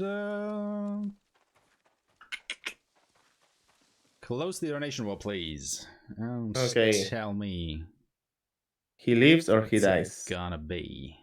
Unfortunately, he dies. He dies. Perfect. That means I got Okay. a Okay, so this is the last haiku. I think it's awesome that the game ends like this, like doing some last speedrunning poetry. And again, I'm going to keep quiet so you can guys. Also get ready on time. It will be when I confirm my choice after the coming duel. Divides our souls. Well, it will be really quickly, so be ready for that. It's about a minute from now. This is where we part. Unless I screw this up. Which I hope won't happen. Okay, so that was the last haiku of the game. You should get the trophy right here if you did everything wrong. I mean, right. And yeah, let's do this duel. Dorchimura is actually quite hard to fight. He's really violent. But yeah, all the results that we save, Aeshmah is going to use it really in specific times because, as we said with Fortune Khan, the guard is important to break it because otherwise you can't do damage. And yeah, there you go. Some Dance of Wrath. The guard is broken. We do some more damage. And I think, yeah, last one more Dance of Wrath. And time. And man, GG, congratulations, man. That was 3 hours, 29 minutes, and I have no honor. 40 something, I think. Yeah. It was a bit Man. less than 49, but yep. That's it. So let's watch the ending. This will only take about a minute. So you guys can actually see what you donated for. Wait, is the timer 10 minutes behind? No. Oh, okay. So yeah, 3 hours, 19 minutes, 20 something seconds, I think. 3:19. I think it was 40, something around that.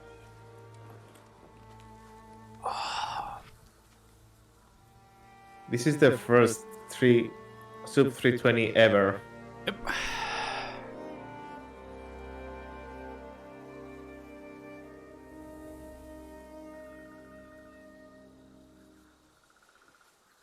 Wait, I selected the wrong ending. Wait, this. Yeah, I saw Jean putting the mask and I said, "What? This is not supposed to happen." Wait. This is the wrong one. That's the wrong one. Oh my god, I'm so sorry, guys. I was just so caught up in the moment that I just wanted to get that button pressed on so the timer stops. so I didn't think what I pressed. Oh God, I am so sorry. But Yeah, hey, well, I guess at I think least I think you're get gonna to have see to a world start record again. run here, so you know it kind of evens out. I want to say.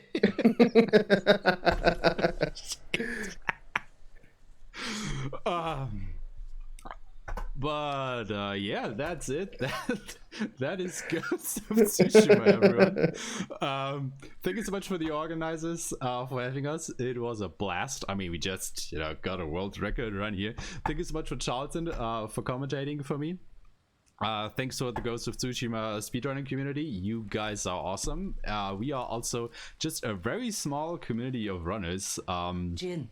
So if you think that this game is for you to speedrun, go to speedrun.com, join our Discord server. We will happily set you up with anything that you want to do. There are a lot of different categories with varying lengths. So, you don't have to do a 3.5 hour run. You can also do a 7-hour run if you want to, or just an hour run. And yeah, thank you so much for having us, guys. Charlton, anything you want to plug? Yeah, I want to say thank you for the opportunity to comment. This is the first time I comment Ghost of Tsushima Run. Yeah, I mean, join the community. We are a really small community, but we are really caring. It is a quite new game, so I hope that it's going to keep up. And yeah, thank you guys for the organization. This is a great cause, so please keep donating. Sure. And yeah, congratulations in the world record, man. This is awesome. Thank you. And yeah, GG, everybody. Yeah, and good luck to all the runners coming up over the rest of the weekend. Let's smash those donation goals. We already smashed one. Why can't we do more? Alrighty. I just want to give a quick shout out to him again for doing a great world record in Ghost of Tsushima. And I guess we're going to probably be hitting that break real quick. Let me go ahead and switch it over.